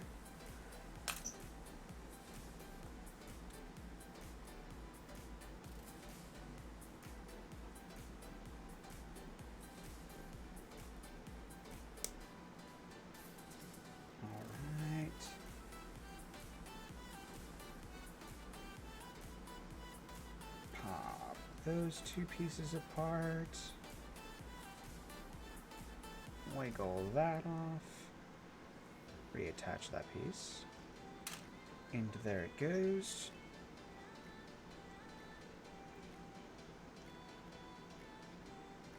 And the tiniest little piece you ever did see is part of the wrist.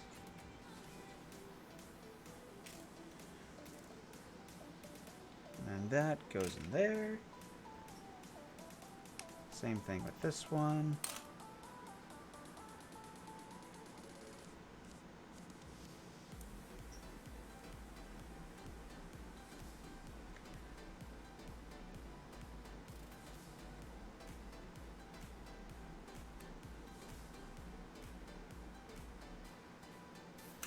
Throw that in there. Pop that off.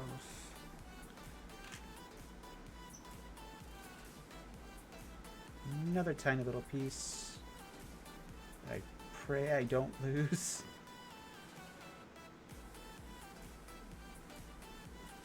Oh gosh, that was stressful.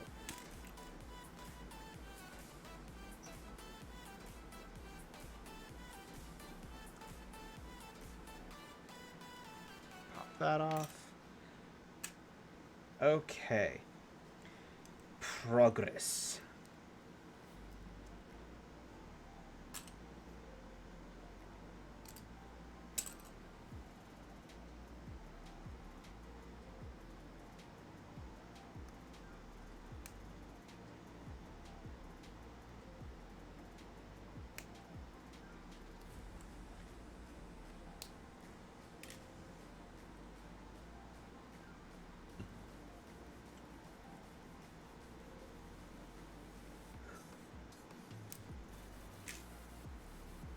Good golly. I thought I was going to be able to go longer. But I'm running out of gas.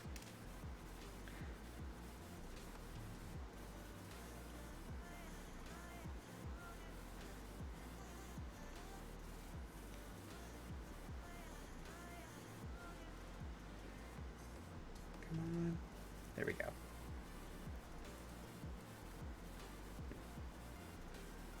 Alright, and then we'll put that back together ever so slightly. Whew.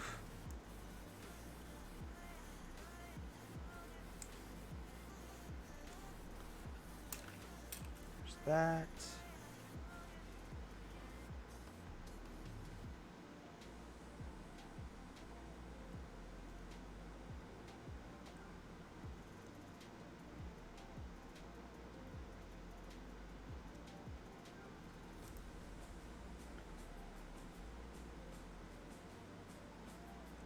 This hand, to its credit, is a very tight fit, and normally I would be super happy with that. But as I'm trying to assemble it, or disassemble it rather, it's being rather stubborn. There we go.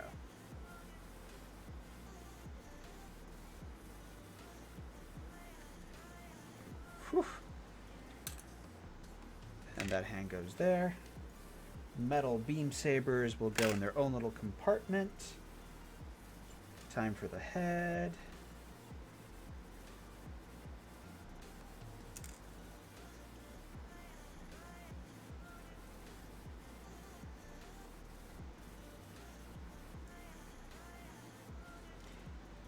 No, pretty much because the way that Bandai models work is they are friction fitted. So the more times you disassemble them and reassemble them, the easier they come apart. And coincidentally, the harder it is to keep them together. So it will not be that difficult because I'm also mentally keeping track of where everything goes. And I'm partially keeping a lot of this assembled. So like this whole head and neck assembly, I'm leaving that assembled as I throw it in. The only parts that I'm concerned about taking out are going to be the ones that are going to get different color paint.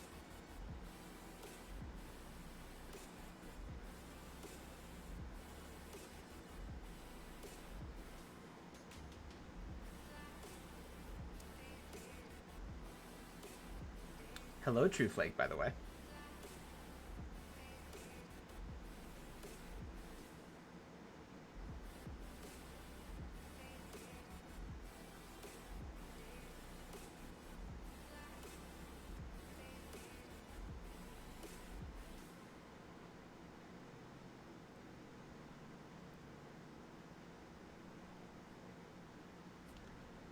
Give that a wiggle. That pops off there. This clear piece goes there. And then this needs to come out. Come on.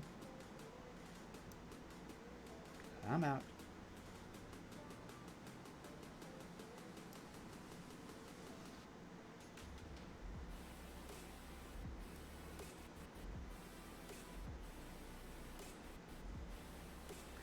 So that cool piece goes in there. That brown piece goes there. That cool piece goes there. Okay, so this is what I got so far. That's what we've accomplished this evening. Oh golly. So many little pieces, and there's still so much to do. Because I still have to do this chest piece. And you also have to be careful, because while this is a very useful tool, it still mars the plastic if you're too aggressive with it. So I have to be a little careful with it. Not too careful, but a little careful.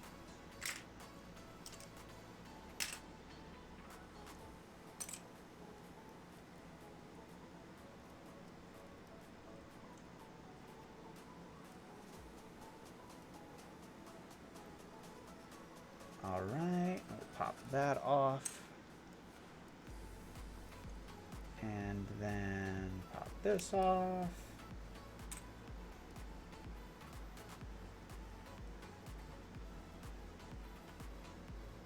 How did you go? Pretty sure there's that line. So right here.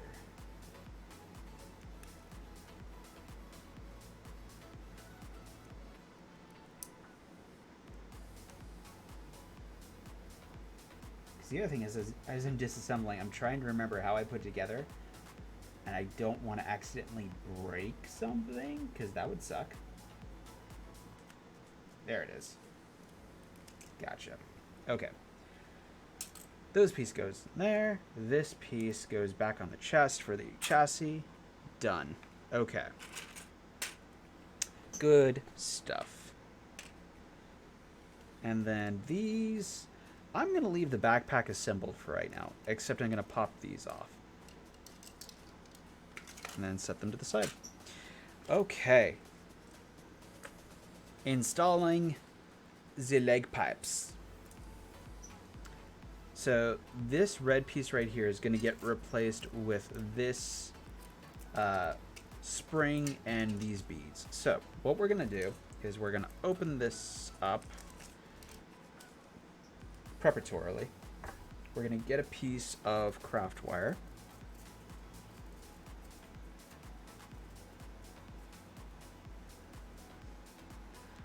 Snip, snip. And I'm intentionally snipping a piece way longer than I need.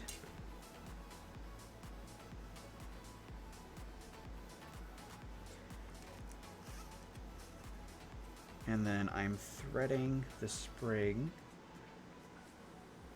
onto it. And then this little bend right here is going to keep the spring from sliding all the way off. And then we start threading on the beads. Again, just like making a friendship bracelet.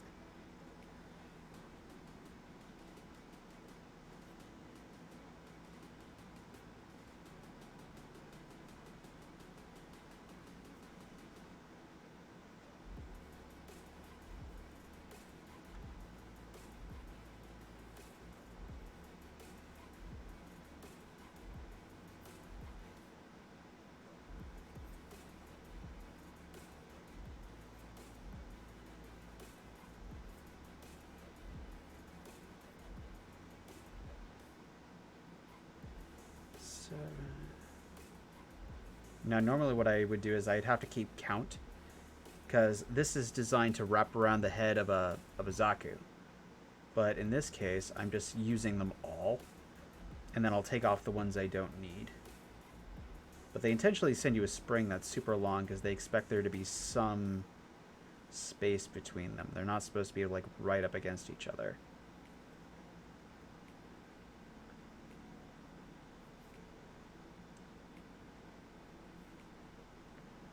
And then there's the last one. Boom. So that is now kind of going to be the energy pipe. And it takes the place of this red piece right here. So I probably could have gotten away with only ordering one. But better safe than sorry. So now what we're going to do is we're going to pop this leg piece apart. And I'm going to take out the red piece. And I'm going to salvage the mounting points, because those are really the only parts that I need.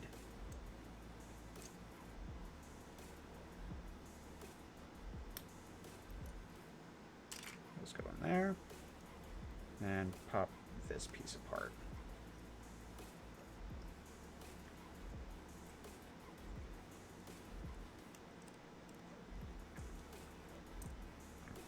And how these are mounted on are these two little red tabs. So those are the parts that I'm going to save.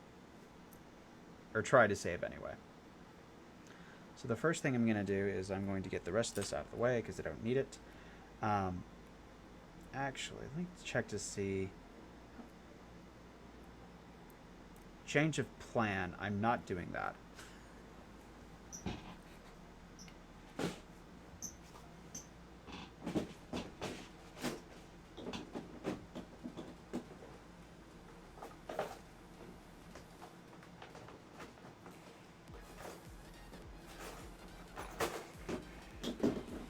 Instead, what I'm going to do is I'm going to use the wire as the mounting point instead, because the wire fits perfectly into that little slot right there.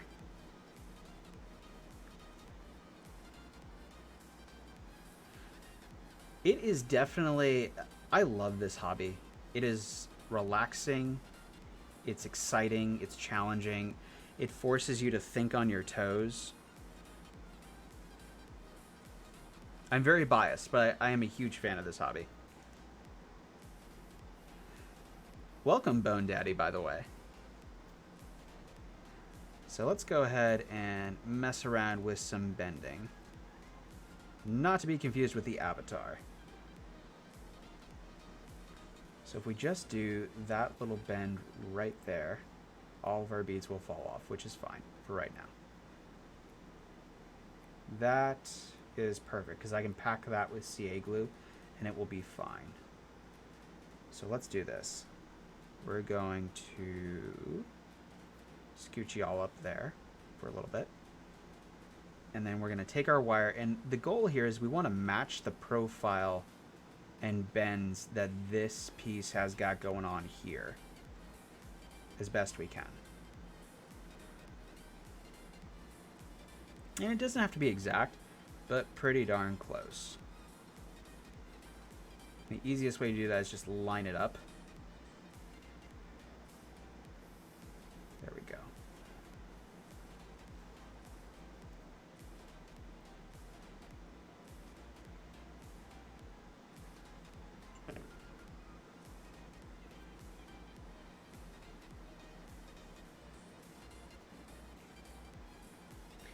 And scooch that down. And slide the beads up against it.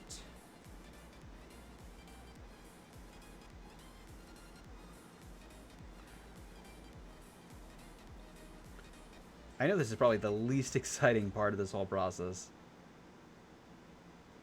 Alright. Turn you around. See how that looks. That's going to go right in there. And then slide these beads down.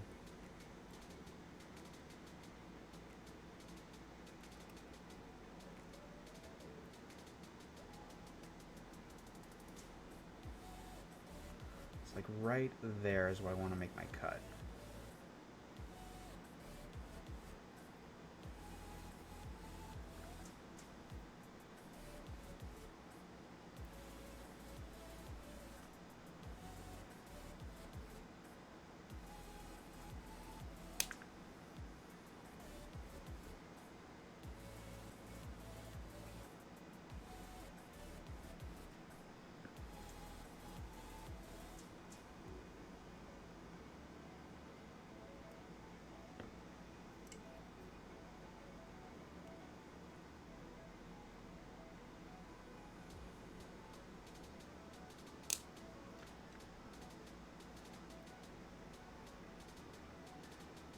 Okay.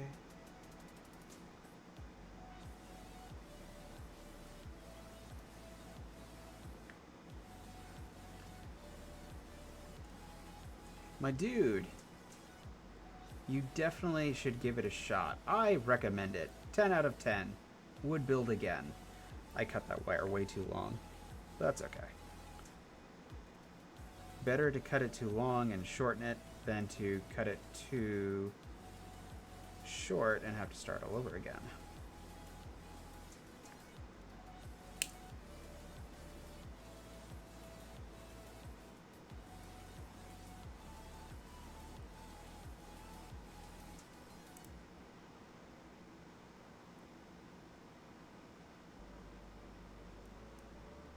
Come on, buddy. Get off of there. All right. Now let's see how that looks. Cut that wire right there. And then bend this straight up. So it should fit right in there. I think that's still too long. Yes, that is still too long.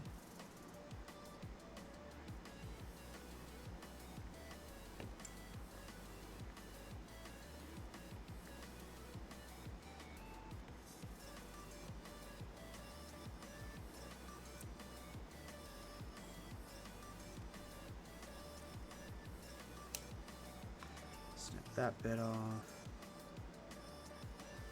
How's that look? Still too long. Right about...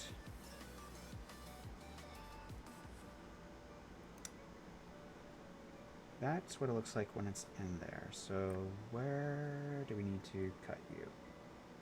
Right there. Okay.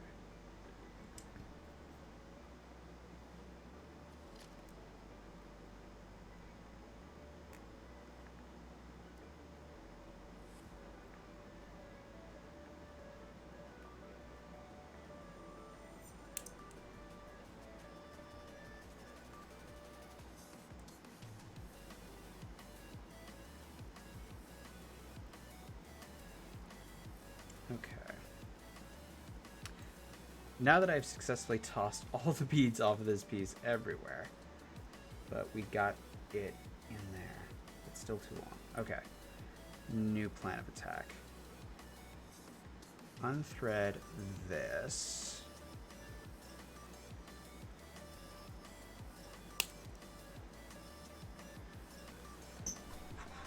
All right. Cut a fresh piece of wire. Put our first bend in it. Right there. Have that piece slot right in there.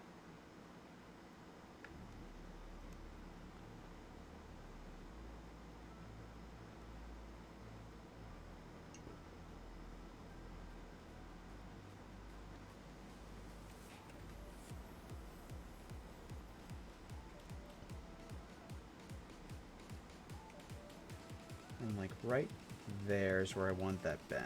I know a lot of that's off camera. Sorry about that. So let's do there. Snip. And bend. And then take these.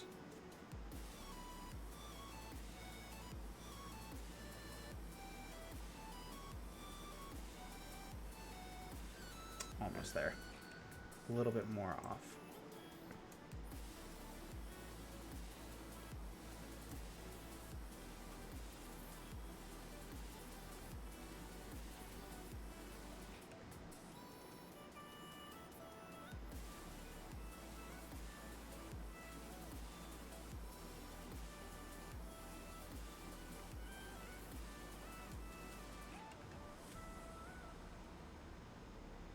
Okay.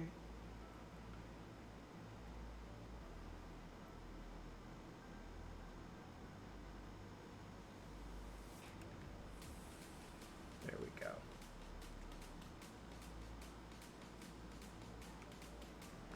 Okay. So that's our piece of wire that we're going to use. Now that I've got that part done, let's go ahead and slip a spring on it. And hopefully this will be long enough, otherwise I will have to cut a new piece of spring. And what I'm going to do is straighten this bit out to add it. And I'll rebend it after it's on.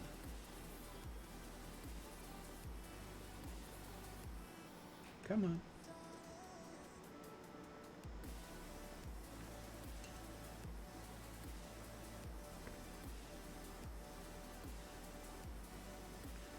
On you go.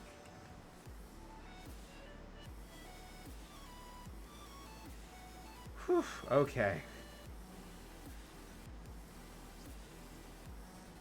Bend.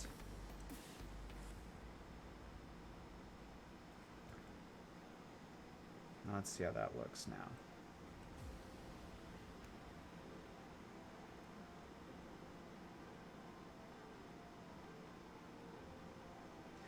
Okay, so the spring is still a little too... You know, I actually think I can make that work.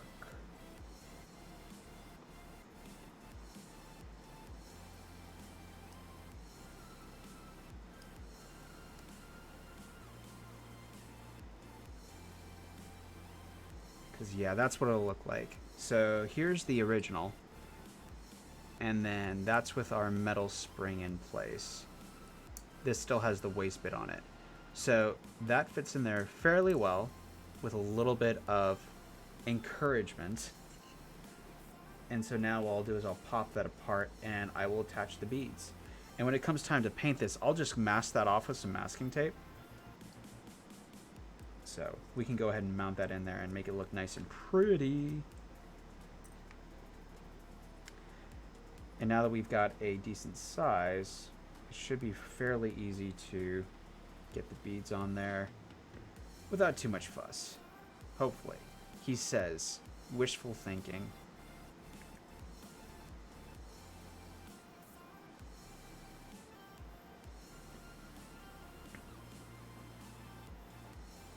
On, there it goes. And then the other tricky part is going to be building another one of these. So basically mirroring everything I did on this side on the other side. And as you stack the beads on here, like your first instinct is going to be to like just fill it all the way up. But you want to leave a little bit of spring so you have a little bit of bend. So I'm going to stop right here. Maybe one more. Definitely one more.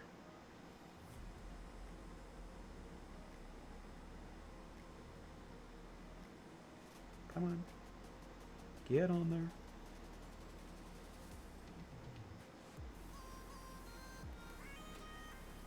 Okay, cool. And then we put a bend back in our wire for mounting purposes. Like so. And then we drop it, but it's okay because the wires have been bent. The beads are not going anywhere. And then we put it in. And pray that everything fits. And it almost does. I'm going to cut out a little bit of plastic here to accommodate the wire. Just a little bit. Nothing too extreme.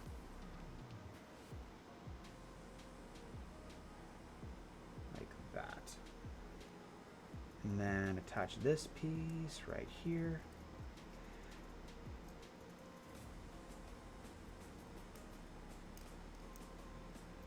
And then bend it like that.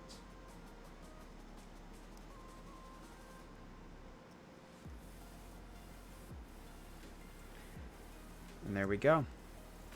So,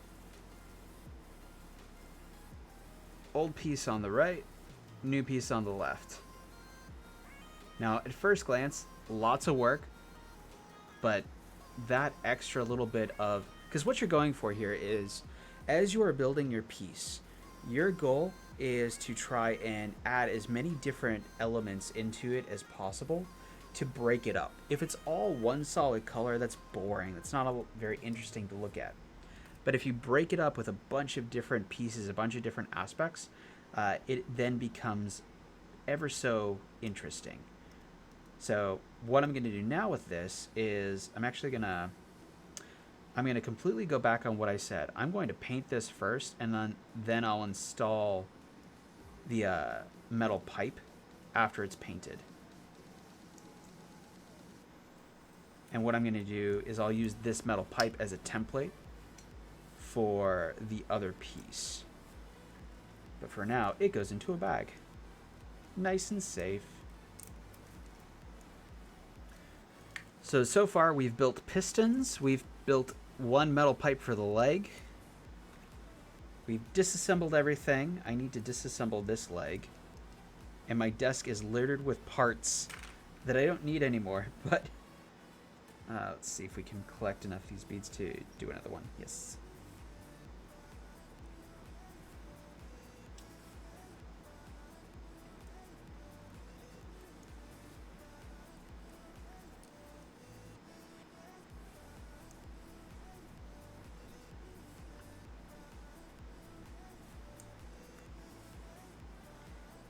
All right. So that goes back in there. That part was replaced by a metal bit, so I don't need it. Beads are over there. Cool beans, cool beans.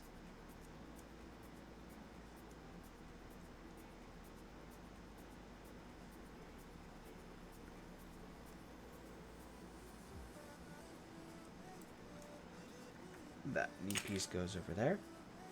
And what I'll do when I'll paint this is I'm actually going to use about 2 or maybe 3 different metallic colors for the inner frame, because this is a very skeletal figure, which is awesome. Okay, so let's go ahead and grab our template. I've already got some wire. This spring is empty, so I just need to match this wire with this. And maybe actually, what I may do is this. I may remake this, since now I know what size it needs to be, just so that they're mirrored fully. So I'll bend a piece of wire in half and just slowly add all the elements. And that way, when I snip this apart where they join, there'll be 2 identical pieces. Because if they look off, we don't want that. So let's see, there's, how many beads on there are there? There's 1, 2, 3, 4, 5, 6, 7. Again, I could probably get away with 8. And the spring is about that long. So let's do this.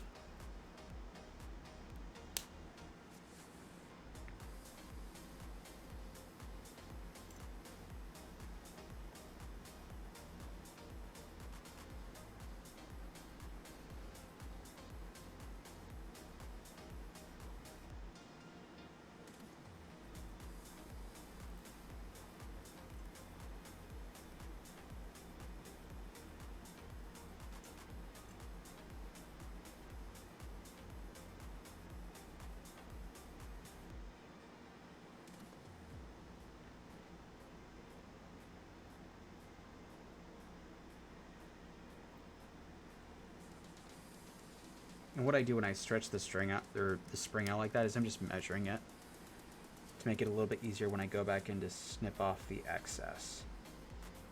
So now those 2 springs are the same length.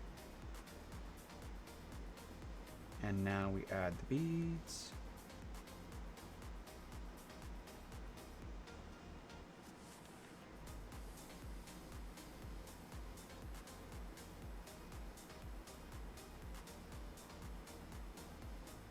And I'm already stabbing myself, so I'm going to go ahead and snip those edges off. Make it a little bit safer to work with, because we're all about safety here.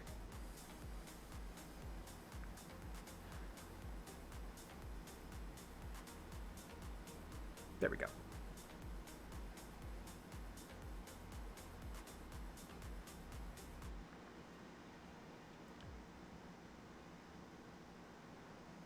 So a lot of this process is trial and error, trying something out, seeing how it looks, not making too many alterations or adjustments before you commit. And that way, if you don't like something, or if you have an idea of how that you could potentially do it better, you can go back, and then there's no harm, no foul. All right. So that is 1, 2, 3, 4, 5, 6. Okay, so do we have any beads left? We don't. Okay, that's okay. We'll take them from this piece. So 2 from here.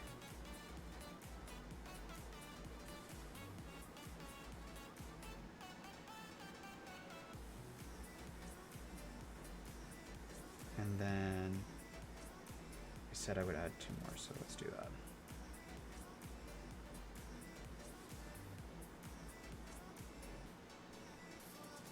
Safety. I should be wearing safety glasses, but I'm not. As is the way. Okay. So now we are at 1, 2, 3, 4, 5, 6, 7, 8. Okay. And then we take you off.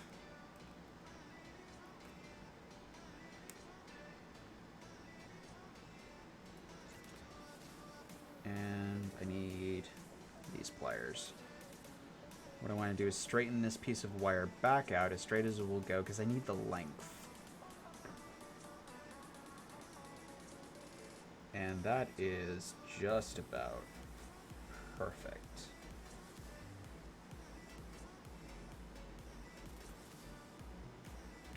The spring is a little bit shorter. So let's do that. Take all the beads off. Take the springs off. We'll cut the springs so that they are all the same length.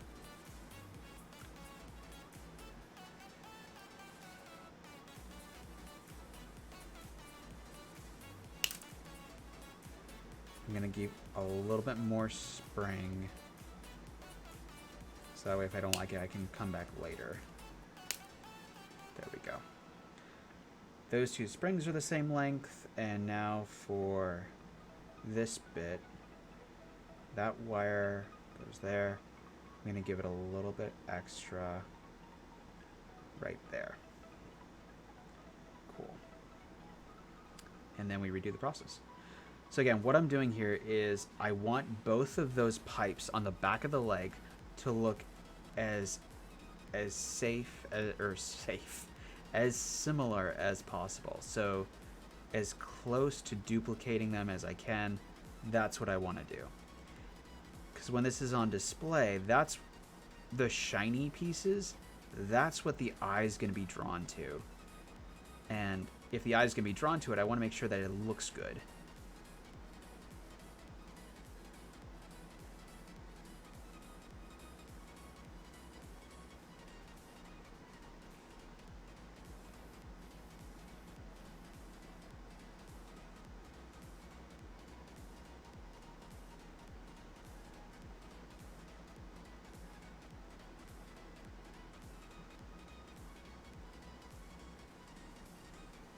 And then just a couple more, and we are back in business, baby.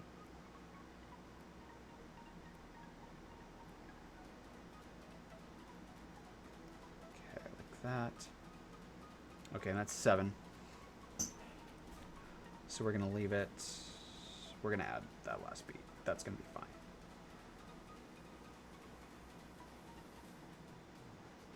All right. And now take these pliers and kind of make that mounting bend, which is going to go this way. Cool. These levels of safety. And then we'll cut that right there.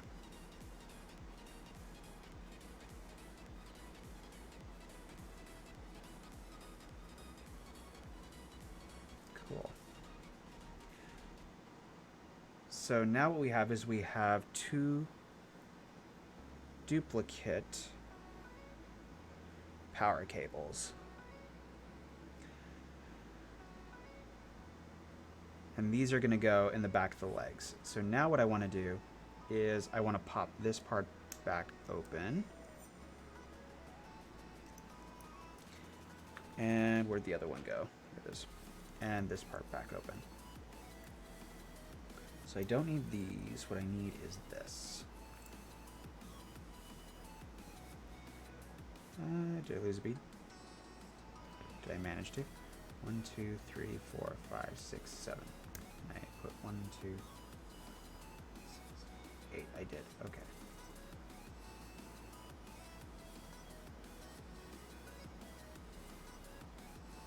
Come on, get on there.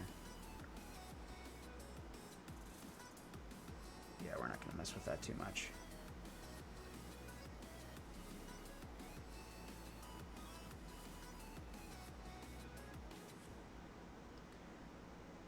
So I'm not sure how I'm managing to get them to come off, but I can't get them to go back on. Okay. Redo. Replay. Restart. Rewind. All that jazz. Okay. There's the bend. Okay, now that's going to slot in there. And this is going to bend, bend, bend.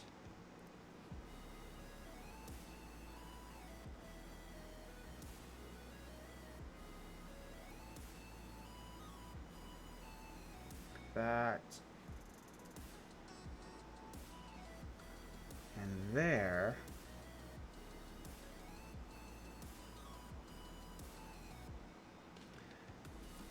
That is what I'm going for. That looks pristine.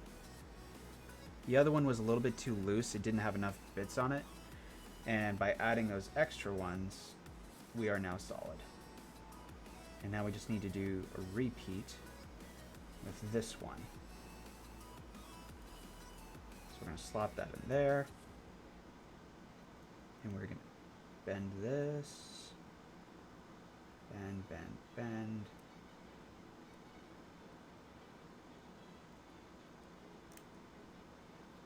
Without making too much of a mess.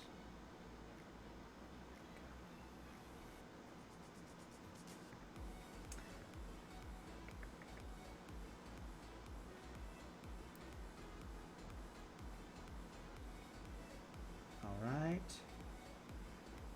Alright. Oops.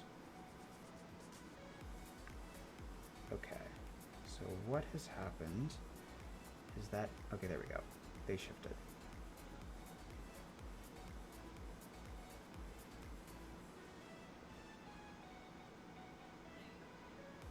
Okay.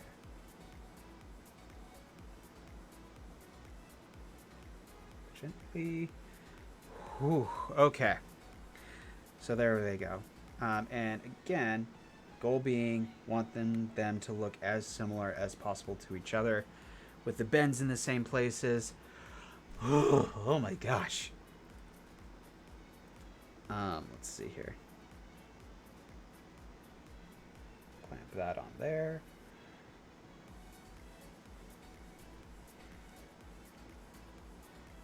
And there we go. And then if I hold them over each other, like, that's pretty dang close. I'm happy with that. That's French kiss right there. And what I'm going to do is I'm actually not even going to cut any additional plastic out. I'm just going to leave that as. Okay, cool. Oh, gosh, that...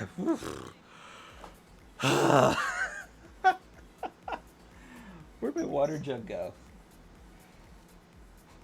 Oh, it's over there. Whew. Okay.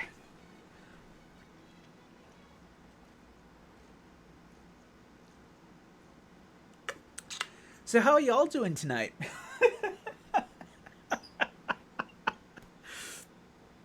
Oh, good golly. Okay. So, in summary, adding metal pieces adds so much for measure twice, cut once. Yeah. So here's the thing though, with you can measure it out and then hope that it works, but as we just saw, I measured it like 3 or 4 times and I'm like, you know what, one more bead will do it. So, but this is good. I'm happy with this. And I still have a couple beads left over for use with another kit. So, but actually where I got those from was from this company, Simpro Models. They make a lot of really cool resin kits and a lot of metal parts. They make the mono eye piece for the Zaku an actual lens. Hey shop, you just came in at the end of the most excruciatingly oof section of the evening.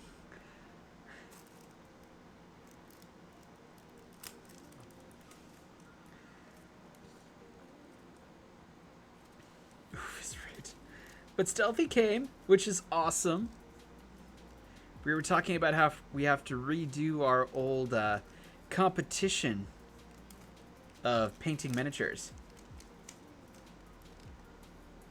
Must have been awesome. Okay, so these go back in the bag. Alright, so for tonight, what we have done is we've disassembled it completely. We've finished building the metal pistons for the shins. And then we now have installed the power cables in the back of the legs. Those are going to go in there. The next bit of business that I need to do is I need to install the metal bits in the backpack.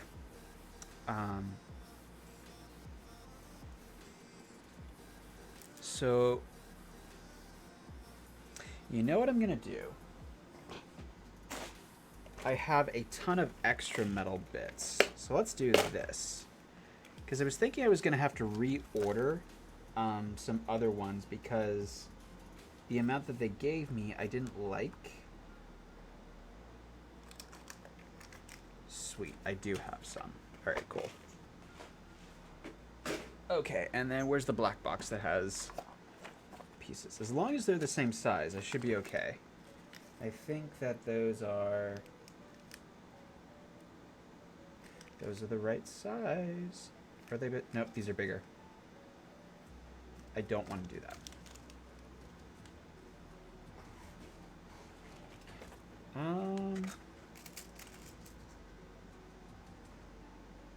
Let's try this, and we'll try this and see what happens. Famous last words.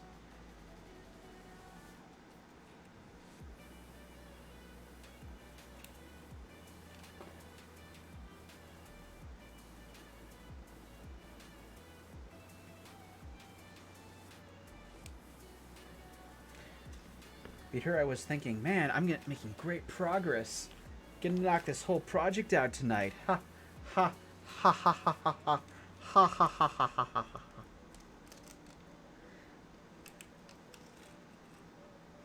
Best laid plans of mice and men. Alright. Coil this up because we don't need that no more. We're just gonna do the same thing that we did with the other one. Snip, snip.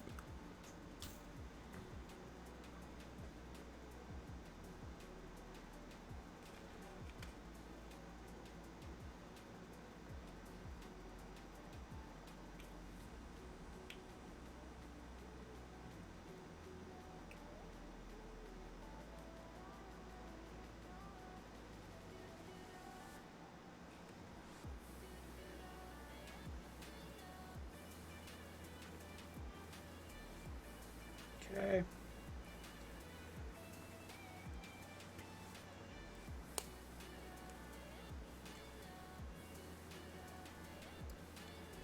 And we slip the spring on. Goes down to there. Is that going to be enough? That should be enough. That should be plenty, right? I want more. Slice this in half.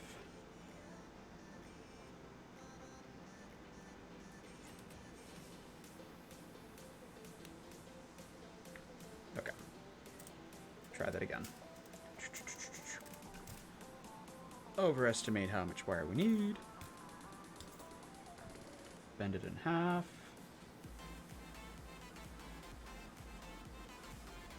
Crimp. And then we don't need to bend that at an angle because this is just going to go straight in. And then clip off those edges right there. Goodbye. And then repeat the same process. So slip on down, slip on down. Cool. Okay.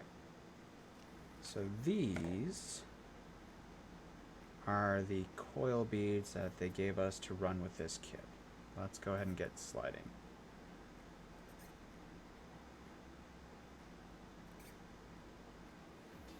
Five, 6, 7, 8, 9, and 10. All right, there we go. Spread that apart a little bit. I'm going to need to liberate these.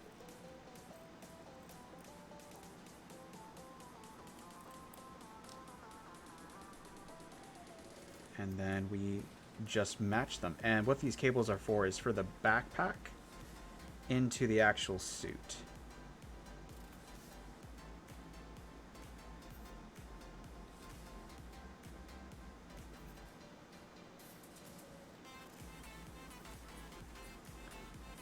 Eight, 9, and 10. Actually zoom in so you guys can get a better look at that. There we go.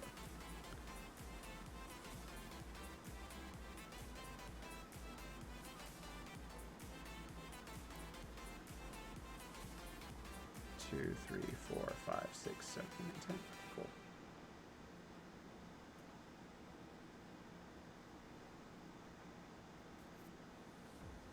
So, Shop, what were you doing on your stream tonight? Were you all just playing, or what was up? And was it a Twitch stream, or was it a TikTok stream?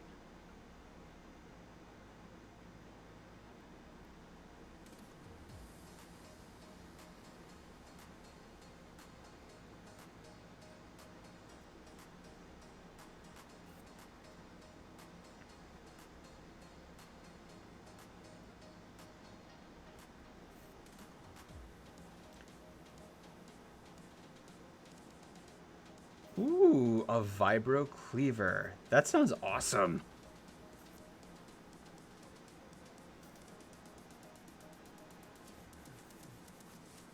So, I was thinking about playing Minecraft. Do you play Minecraft, Shop?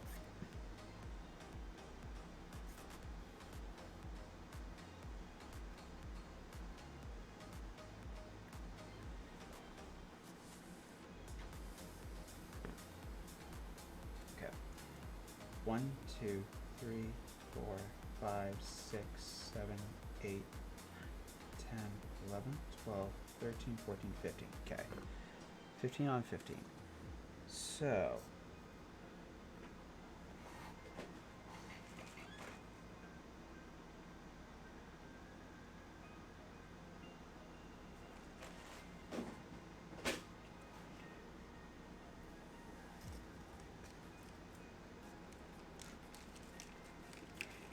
a stray reversal. Welcome, man. I find Minecraft pretty boring, to be honest. Oh.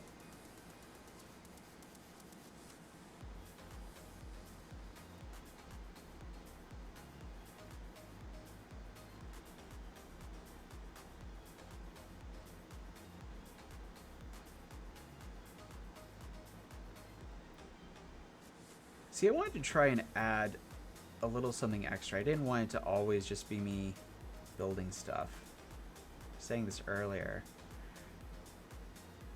Get on there, you.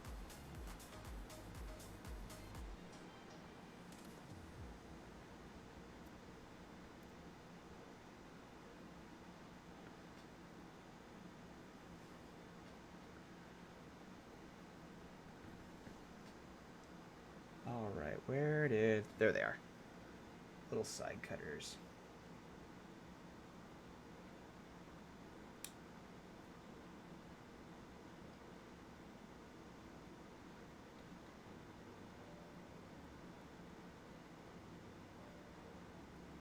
See, I was kind of joking about safety glasses, but with all the tiny little bits of metal, it may not be that bad of an idea.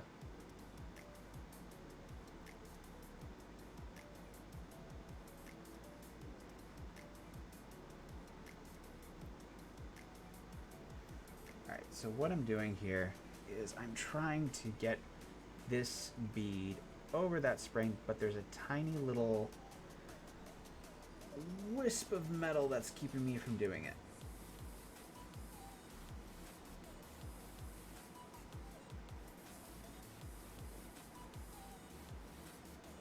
And what I don't want to do is have them spill out all over the place. So,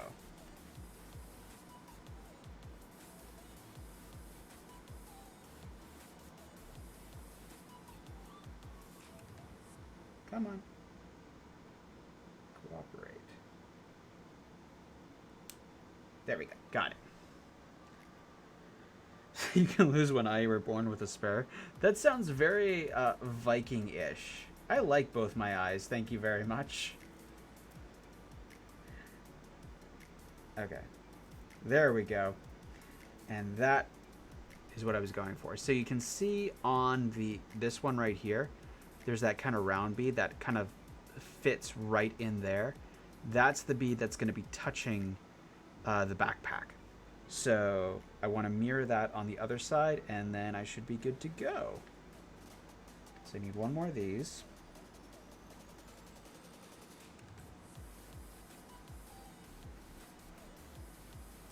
Slip it on there.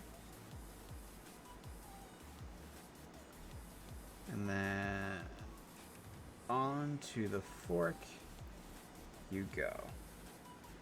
Without making a mess, without making a mess, without having everything fly everywhere. Haha. Okay, cool. So there we go. There are the power pipes for the backpack.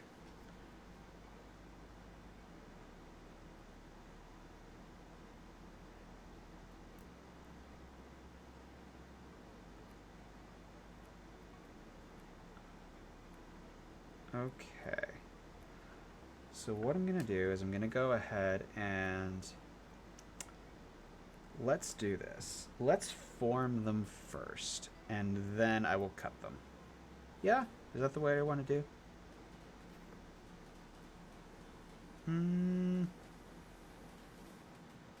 Yeah, that's what I want to do.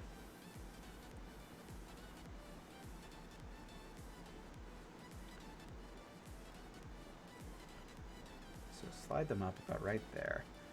And now I need to figure out what would be a good object to form them over. Let's go ahead and use these. These should be fine.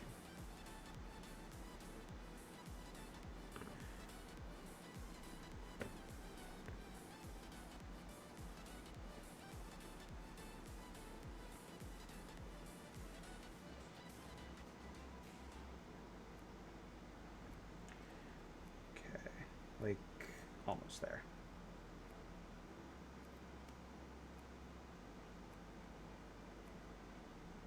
Cool.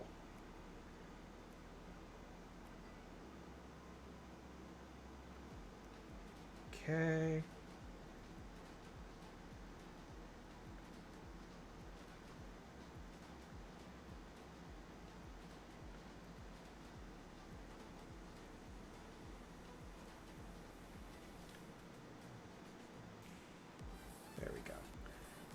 All right.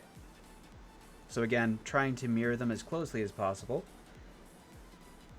And then I'm actually going to pop this piece off because this is the only piece that I'm going to need to glue. Is that really in the box or are you custom? I am customizing it. These are aftermarket metal parts that I'm adding onto it.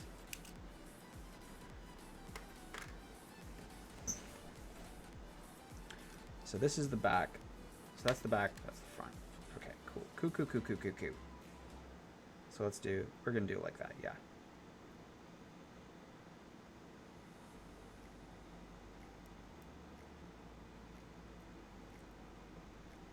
So let's go ahead and moment of truth.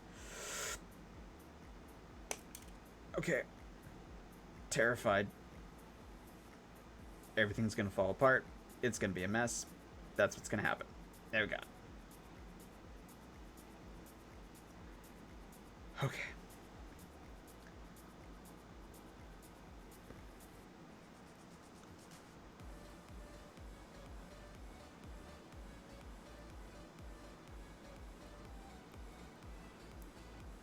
And again, just coaxing all the beads down along the spring. And that actually worked perfectly. Not gonna jinx it. Not gonna jinx it. Just gonna go with it. Be very grateful that it worked out.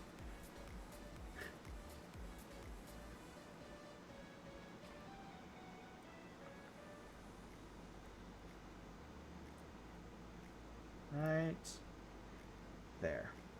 Okay.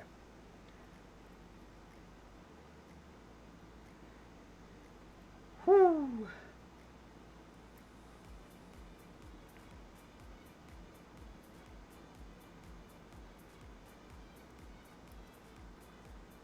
So like, yeah, like that. That actually lets me, ooh, even better. Perfect. Sorry, I know that there's not a lot of commentary on what I'm actually doing. So by taking this piece off, there's a hole, so I can just feed this through. So I don't actually need to cut this to size. I can just get everything settled in like this, dry fit it, and then tack it down with CA glue without having to basically drive myself insane.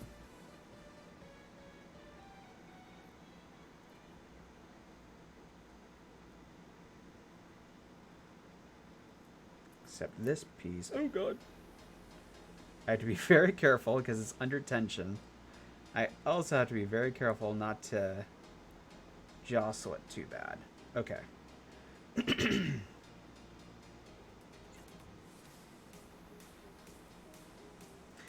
So definitely use the double cut method, and then also have a, like, after you make your first cut, after you make the first cut, look at where the nub attaches to the part, and then with your blade, cut towards the edge of the piece.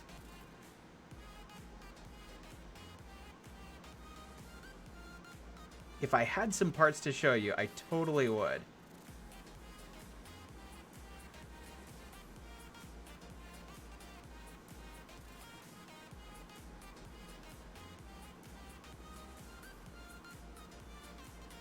Alright, cool.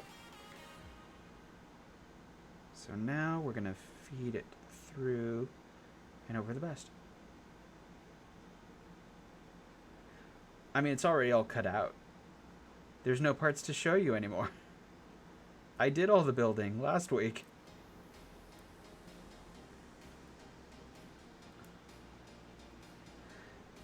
I built it, I disassembled it. We are now in the process of putting it all together with the modification bits.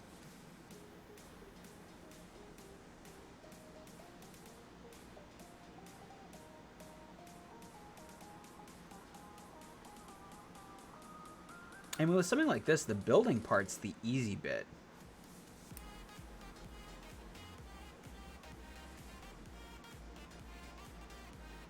Okay. There we go. Power pipes are attached.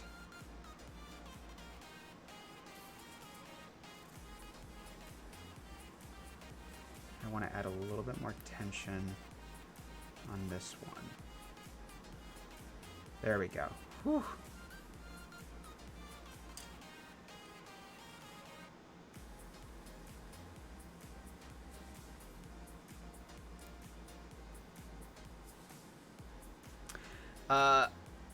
What are your thoughts on the Moon Gundam having... I actually don't mind it. I like tight leg pegs. Anything that can be tighter has the ability to overall improve the whole process. Okay. So I got all that done. So now what I want to do is this. I'm going to flip it over. And I'm going to do two things. Thing number one...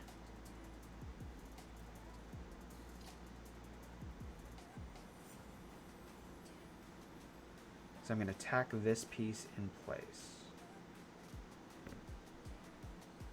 I'm going to try to anyway.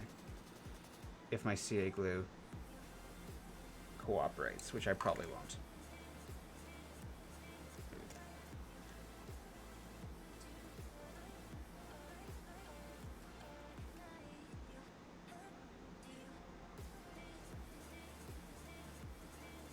That could have gone better.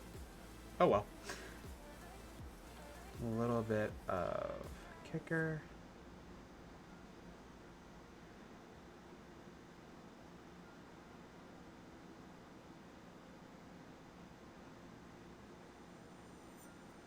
A little bit more glue. So what I'm doing is I'm basically making a post, an artificial peg.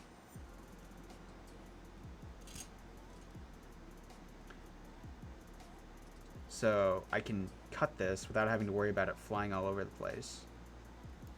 And it still should fit in there fine. And it does, which is perfect. I'm going to do the same thing on this side.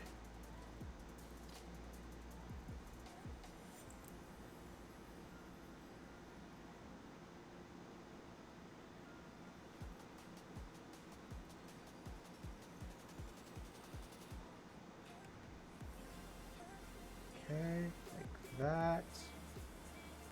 Scooch up just a touch, please. Thank you.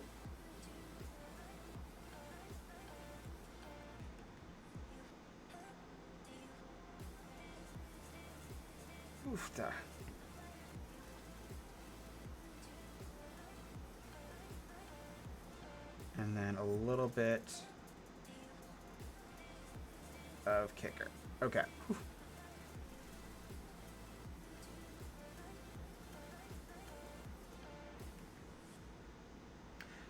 I am at the stage of my builds where I like knowledge more than I like kits. I have enough kits. I need to understand how to do other complex processes, but it all depends on what stage of the build of your building journey that you're in. So if you think that these books will help improve your skills overall, I'd go for it. Get the books.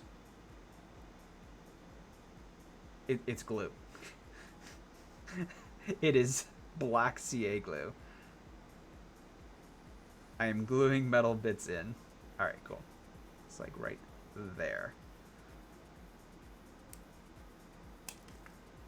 1 and 2.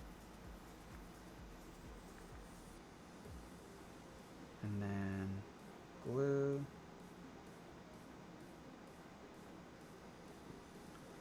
And kicker. And now this is frozen in space for the most part. So this piece will clip in over there. So I need another baggie to save it.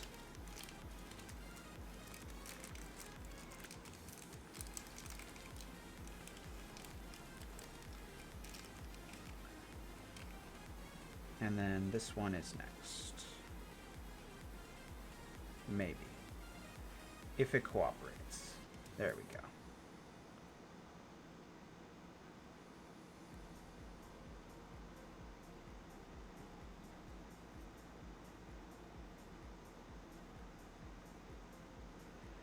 Okay, and then that one is kicked, and that one is frozen in place too. Sweet.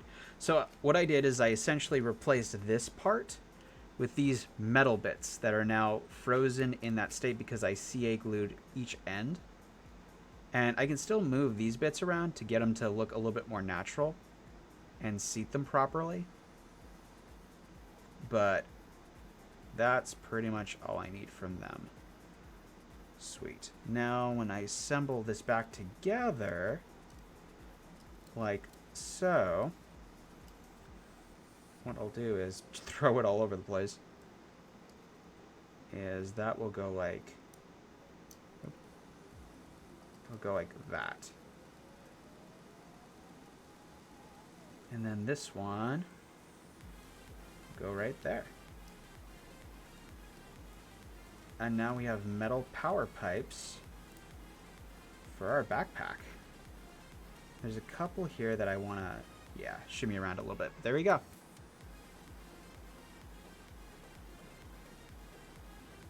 Now, I can already see that these pegs are a little bit too long. So what I'm going to do is I'm going to actually pop those out and just trim them a little bit. Because I'm still going to glue these in place when all is said and done.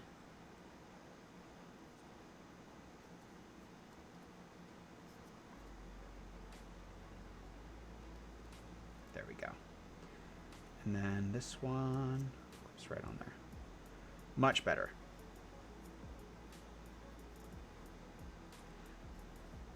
There we go. All right. So now I need to pop that off, pop that off, put these in the bag. Put that in too. Seal this up. All right. So tonight we built the metal pistons. We built the power cables for the backpack, and we built the power cables for the leg.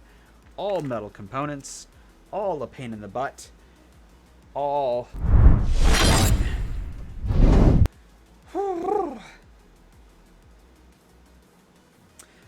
All right. Make the shiny blood red. Actually, I'm going to be painting this as a blue color scheme, so that is the shade of reflective blue that it's going to be.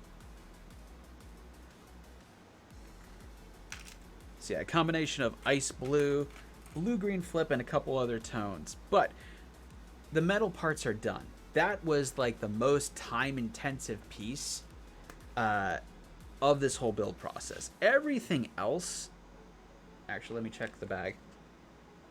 I didn't build the thrusters because I need to paint those first. That's okay.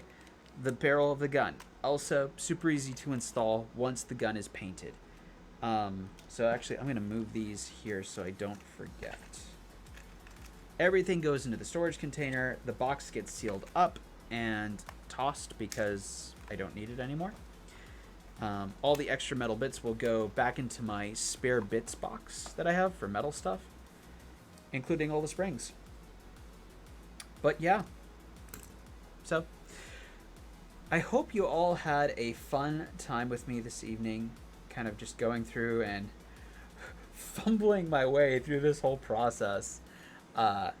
Metal parts are always fun. They add a nice dynamic to it, but they're also one of the most stressful parts of the build because they're not formed any specific way. You just kind of have to go with it. Now, for those of you that remain, the loyal ones, who decide to stick it out with me, I have a special surprise. Last week, I gave away an RG new Gundam. This week, I'm giving away something else.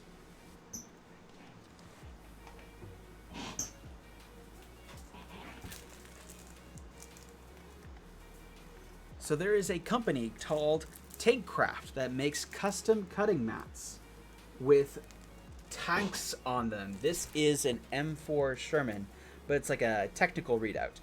So everyone here will get an equal opportunity to win this. Last week what I did is I just took however many viewers there were and I rolled a dice. So let me go ahead and users in chat. Alrighty.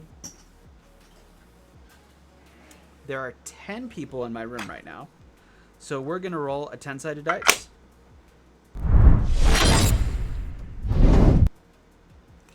Go ahead and scooch all this mess out of the way. And we're going to bring it in nice and tight. And we're going to roll this 10-sided dice. And we are going to see... Boop. Alright.